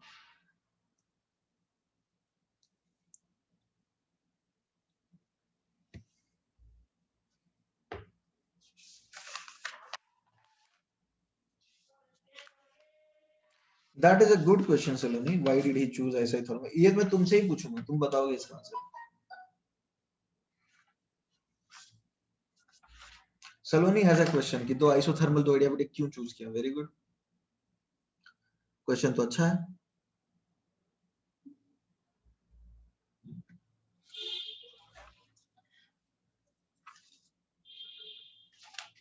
Okay, but Saloni I will come to your question, but देखते हैं कैसा है। देखो, हम लोग ये जानते हैं कि एक्सपेंशन करेंगे तो क्या होता है, स्लोप किसका ज्यादा होता है? एडियाबैटिक का, राइट? जैसे हम एक पॉइंट से चूज करते हैं, स्लोप किसका ज्यादा होता है? एडियाबैटिक का। तो ये आइसोथर्मल है तो एडियाबैटिक कुछ नीचे आ जाएगा ऐसा। ठीक है रेडी, कोई दिक्कत तो नहीं है? और यदि हम इस पॉइंट से भी स्टार्ट करें तो आइसो कुछ ऐसा आएगा और एडिया नीचे आ जाएगा। तो ये समझ में आया कैसे बनाया हमने ये? अरे यार थोड़ा सा एक मिनट रुक जाओ। साइक्लिक प्रोसेस, हाँ, तो ये हो गया। अब जैसे इसको हम चूज कर लेते हैं ए बी सी डी, ठीक है, ए से बी से सी से डी से वापस ए। ओके, अरे यार ये डायग्राम खराब हो गया था, फिर से बनाओ, ये समझ में आ रहा है? फिर से बनाओ क्या, ये चलेगा? चलो ठीक है, फिर से बना लेते हैं, कोई दिक्कत नहीं।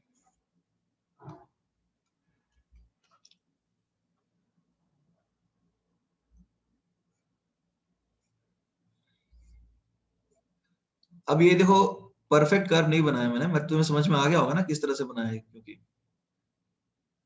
Every day A to B isothermal है, आइसोथर्मल एक्सपेंशन है। ओके, बी टू सी क्या है? एडियाबैटिक एक्सपेंशन है।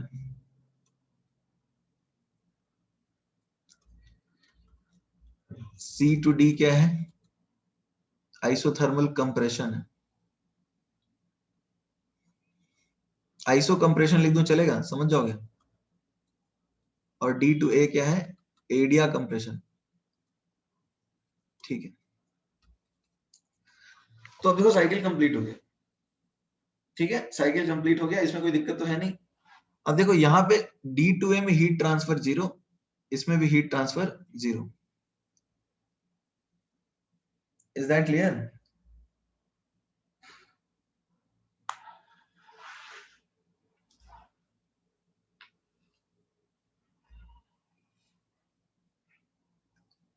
एवरीडी, ये तो क्लियर है ना? ओके, अब बताओ ए टू बी में क्या हो रहा है? ए टू बी आइसोथर्मल प्रोसेस है, ए टू बी आइसोथर्मल प्रोसेस है, तो Q will be minus W। ठीक है, और वर्क डन क्या है, वर्क डन पॉजिटिव है, सॉरी वर्क डन नेगेटिव है, यानी हीट पॉजिटिव है, यानी सिस्टम में हीट इनपुट होता है, सिस्टम में हीट इनपुट होता है, और यहाँ पे सिस्टम में हीट इनपुट हो रहा है तो यहाँ पे हीट आउटपुट हो रहा होगा। ये कोई दिक्कत है?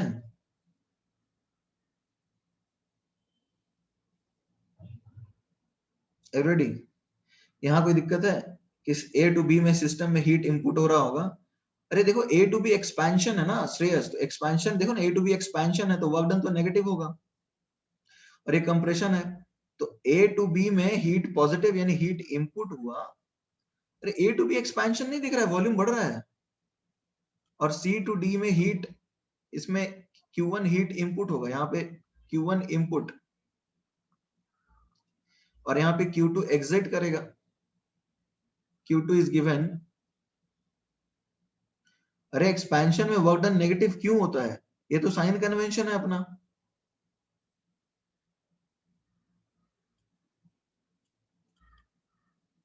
Work done by the system negative ही होता है ना यार, ये सब पूछ रहे हो तुम लोग अभी, ये नहीं चमक रहा है क्या सबको? और इसमें किसको डाउट है?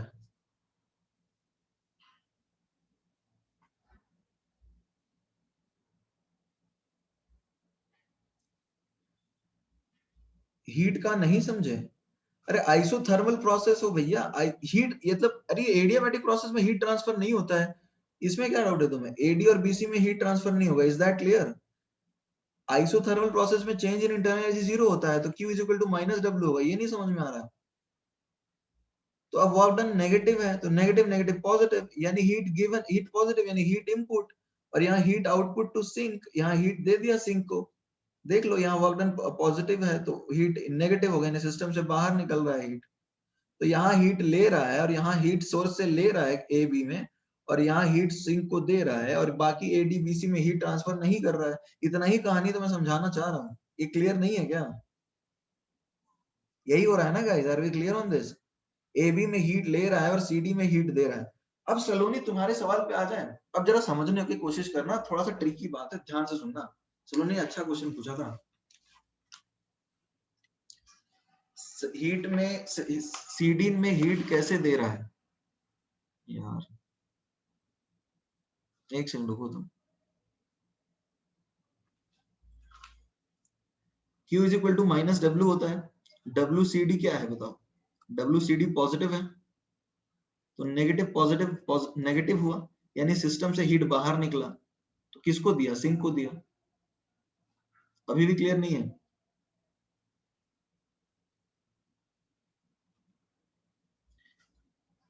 और किसी को डाउट है क्या इसमें?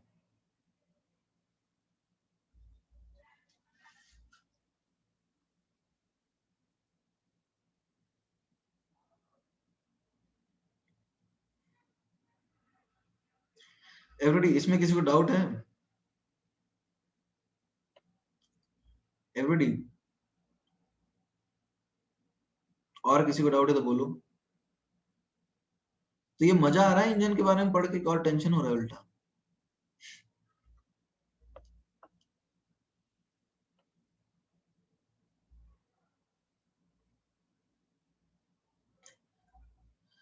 हम्म,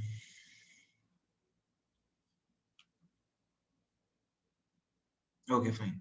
सो I hope it is clear. ये लिखना चाहते हो क्या, या आगे बढ़े से आगे की बात करें?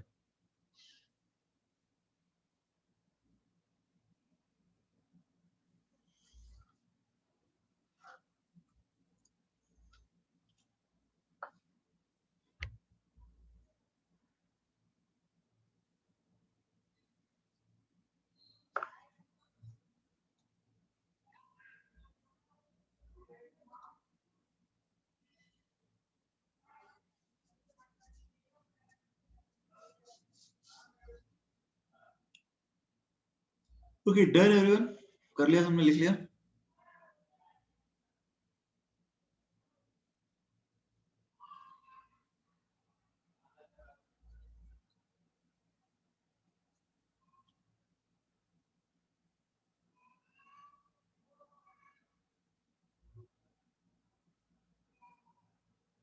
Okay fine. So everybody I hope it is clear कि ए बी में हीट सिस्टम में आ रहा है और सी डी में हीट सिस्टम से जा रहा है. Is that clear everybody? A B में हीट आ रहा है और सी डी में हीट जा रहा है, राइट? ए बी के अंदर हीट सिस्टम में इनपुट है और सी डी के अंदर सिस्टम में हीट आउटपुट है, मतलब बाहर जा रहा है. नेगेटिव नेगेटिव पॉजिटिव वाला, अरे यहाँ पे देखो यार Siddhesh, first law of thermodynamics के हिसाब से ये होता है, change in internal energy zero है तो Q is equal to minus W तो होगा ना आइसोथर्मल प्रोसेस के अंदर. तो जब Q is equal to minus W होगा, ए बी में एक्सपेंशन हो रहा है, तो एक्सपेंशन में वर्क डन नेगेटिव होता है, नेगेटिव नेगेटिव पॉजिटिव हो गया. ये बहुत खतरनाक काम तो हम लोग नहीं कर रहे हैं. ऐसा तो नहीं कि बहुत खतरनाक टाइप कैलकुलेशन कर दिया, चमका ही नहीं. उसी तरह यहाँ भी देख लो, वही काम किया है. और किसी को डाउट है? ओके अभी सलोनी ने एक सवाल पूछा था, याद करो, कि यही दो प्रोसेस जो है क्यों चूज किए, आइसोथर्मल और एडियाबैटिक. ये आंसर सोच जानने में कितने लोग इंटरेस्टेड हैं या कोई इंटरेस्टेड नहीं है?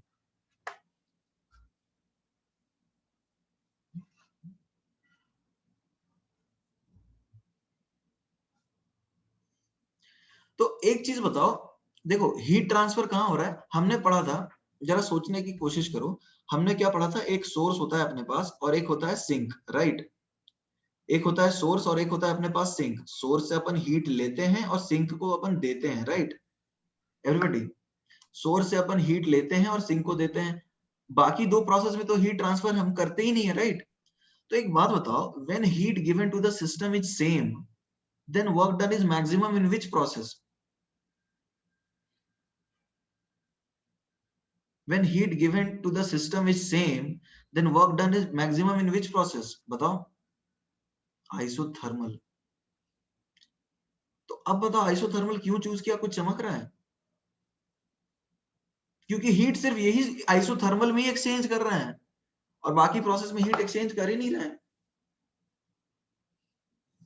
तो ऑब्वियसली प्योर एनर्जी कन्वर्जन होगा, तो मैक्सिमम आएगा ना. हीट एक्सचेंज सिर्फ आइसोथर्मल में ही करा रहे हैं. अब देखो कार्नोट भी बुद्धिमान इंसान था.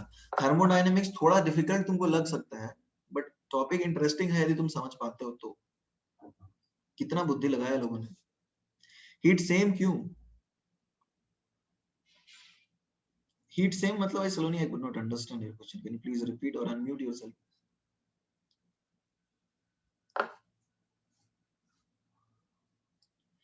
हीट सेम, अरे heat given to the system, देखो जैसे तुम सिस्टम काम कर रहे हो तो सिस्टम में एक गिवन इनपुट और आउटपुट के बीच में ही काम कराओगे ना. एक सोर्स और सिंक फिक्स कर दोगे, इंजन बदलोगे. ये समझ में आ रहा है? अरे गाड़ी खरीदते हो तो तेल थोड़ी बदलते हो, इंजन बदलते हो ना. Is that clear? पेट्रोल पे ही चलाओगे, कोई भी कंपनी का गाड़ी खरीदो तो तुम्हारा सोर्स सिंक एक तरह से डिफाइन हो सकता है, चेंज तो इंजन ही हो रहा है ना. तो सोर्स और मतलब हीट एक्सचेंज तो सेम ही है, इंजन बदल रहा है. तो इंजन का मैक्सिमम एफिशिएंसी पता करना है, जैसे एक ही टेस्ट पेपर देके 5 बच्चों को देखते हैं कौन अच्छा स्कोर करता है. लाइकवाइज हम हीट एक सेम रख रहे हैं, इंजन देखते हैं कब मैक्सिमम काम करेगा. तो ऑब्वियसली वो मैक्सिमम तभी काम करेगा जब वो ऐसा प्रोसेस चूज करे जिसके अंदर मैक्सिमम हीट का मतलब कन्वर्ट होता हो वर्क. तो अपन ये पढ़ चुके हैं थर्मोडायनेमिक्स के फर्स्ट लॉ में कि when heat given to the system is same, maximum efficiency, या फिर बोल सकते हो maximum work is done in isothermal process. Right guys, are we clear on this? ये चमक रहा है तुमको? तो देखो कार्नोट ने बुद्धिमत्ता की काम करी थी. Carnot you know is a great scientist.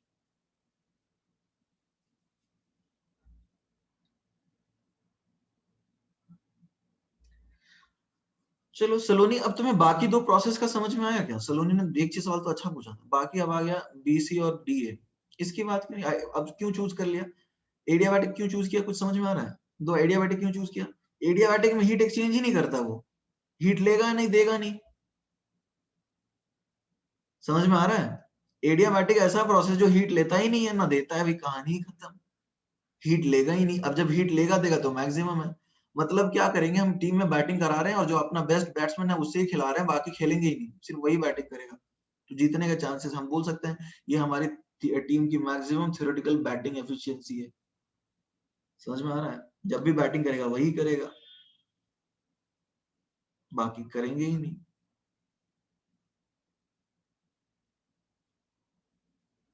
और दूसरी चीज ये है कि adiabatic process, sorry, adiabatic process is also isentropic, तो इसमें एंट्रोपी भी चेंज नहीं होता, हीट का डिस्पर्जन भी नहीं होता, ठीक है। जो रिवर्सिबल एडियाबैटिक प्रोसेस है वो आइसोएंट्रोपिक है, उसमें एंट्रोपी भी चेंज नहीं होता।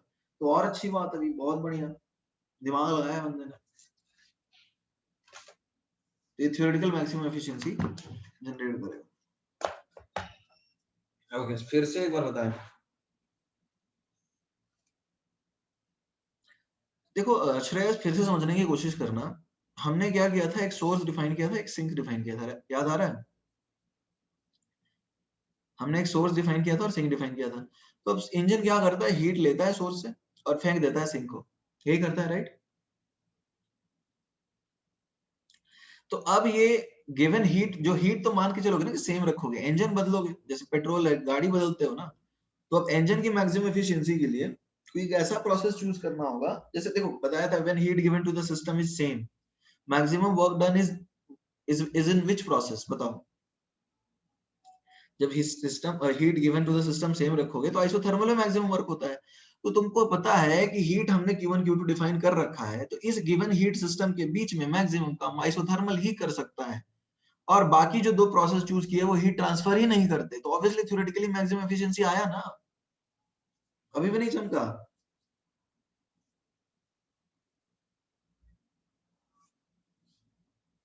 और दूसरी फायदे ये है एडियाबैटिक चूज करने का, पहले तो हीट ही ट्रांसफर नहीं करता, एफिशिएंसी कम होती है एडियाबैटिक में, तो हीट ट्रांसफर करता ही नहीं, बहुत अच्छी बात है। दूसरी चीज ये भी है कि एंट्रोपी भी कांस्टेंट रहता है, डिस्पर्जन ऑफ एनर्जी भी नहीं होता है, आइसोएंट्रोपिक प्रोसेस होता है ना एडियाबैटिक प्रोसेस। तो अब देखो कितना बुद्धिमान आदमी था गाइस, आर वी क्लियर? अरे एडियाबैटिक हीट ट्रांसफर नहीं करता माय डियर, ये तो पता है ना तुम्हें। तो वो उतना एफिशिएंट प्रोसेस नहीं है, तो हीट ट्रांसफर ही नहीं कर रहा है, वही मैंने समझाया कि हमारे पास 5 बैट्समैन है, 2-3 बैट्समैन थोड़े कमजोर है बैटिंग में, तो हम उनको खिला ही नहीं रहे हैं, हम अपने बैट्समैन ही 5 भेज दिए, इस तरह का सिस्टम हो गया, ठीक है। चारों आइसोथर्मल हो ही नहीं सकते हैं Pranav, that is not possible, cycle थोड़ी चार एक तरह का हो सकता है, एक एक्सपेंशन एक कॉन्ट्रैक्शन हो सकता है, एक ही साइकिल कैसे बनाओगे? चारों हो सकते हैं क्या आइसोथर्मल? हो ही नहीं सकता, तुम्हें दो अलग चूज करने पड़ेंगे ना, ये वाला पॉइंट इसके ऊपर ही आ जाएगा वापस, हो ही नहीं सकता, चार तुम्हें लेने ही पड़ेंगे अलग, ज्यादा ले सकते हो चार से।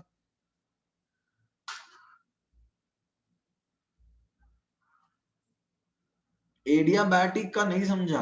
अरे भैया एडियाबैटिक में उतनी अच्छी एफिशिएंसी नहीं होती, लेकिन उसमें तो हीट एक्सचेंज ही नहीं हो रहा है ना, तो उसमें वर्क हो ही नहीं रहा है, हीट एक्सचेंज नहीं हो रहा है एडियाबैटिक में, हीट एक्सचेंज सिर्फ आइसोथर्मल में ही हो रहा है, और हीट एक्सचेंज ही वर्क में कन्वर्ट हो रहा है। तो जिस प्रोसेस में हीट एक्सचेंज होकर वर्क कन्वर्ज हो रहा है वो मैक्सिमम एफिशिएंसी वाली प्रोसेस है, इसीलिए मैक्सिमम एफिशिएंसी जनरेट होगा, काम खत्म।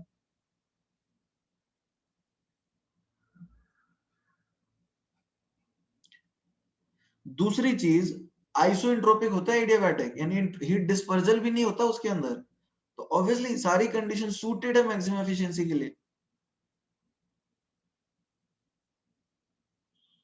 Guys are we now clear on this or you guys still have doubt? बताओ, अभी भी नहीं चमका आपको? आइसोकोरिक और आइसो, देखो आइसोकोरिक और आइसोबारिक, विश्वराज, एक होता है, देखो अब ये तो तुम ज्यादा डिटेल में जा रहे हो, आइसोकोरिक और आइसो, जो एक होता है Stirling heat engine, Stirling heat engine में क्या होता है, देखो एक्चुअली में एडियाबैटिक प्रोसेस पॉसिबल नहीं है, तो हम लोग आइसोकोरिक लेते हैं, and that engine is called Stirling heat engine.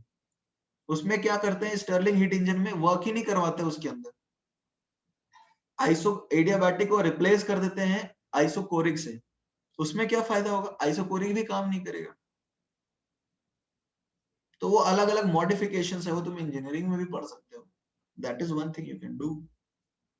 Adiabatic process realise नहीं होता, बट तो काफी डिटेल में जा रहे हैं हम, इतने की जरूरत नहीं है। स्टर्लिंग बहुत सारे प्रोसेसेस होते हैं, आइसोकोरिक से रिप्लेस कर देते हैं उसको, स्टर्लिंग हीट इंजन बोलते हैं, लेकिन ये ओलंपियाड लेवल पे है, वो फिजिक्स में भी तुम नहीं पढ़ोगे, ठीक है।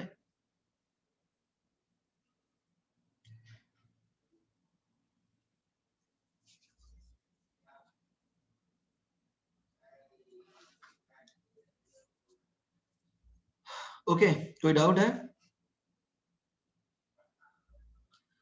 देखो इसके ऊपर और भी चीजें हैं, will cover that in the next class. अभी तो देखो, अभी कर सकते हो, ज्यादा क्वेश्चन तो नहीं, क्वेश्चन नंबर 5 छूट गया था, वो कर लेना, इंटेक्स एक्सरसाइज 5 का। अभी ज्यादा क्वेश्चन हम नहीं कर दे सकते हैं, एंट्रोपी कैलकुलेशन के ऊपर ज्यादा है नहीं क्वेश्चन। लिखते जाओ, क्वेश्चन है क्या क्या बता देता हूँ, कुछ हो सकते हैं।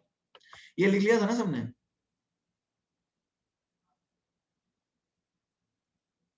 ओके, तो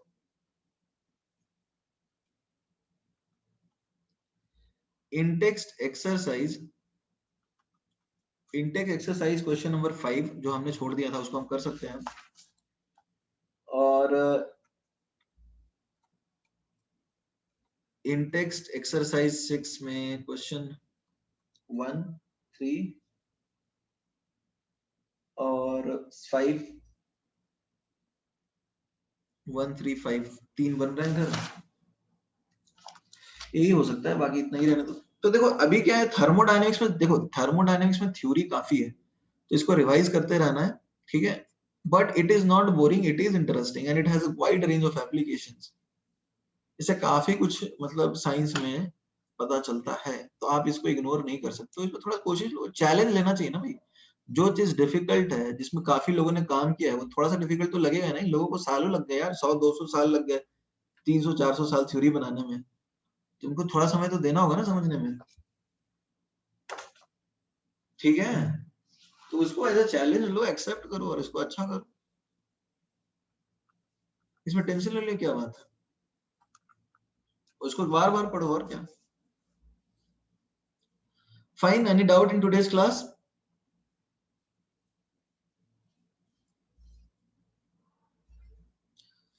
चलो, good bye, will meet in the next class.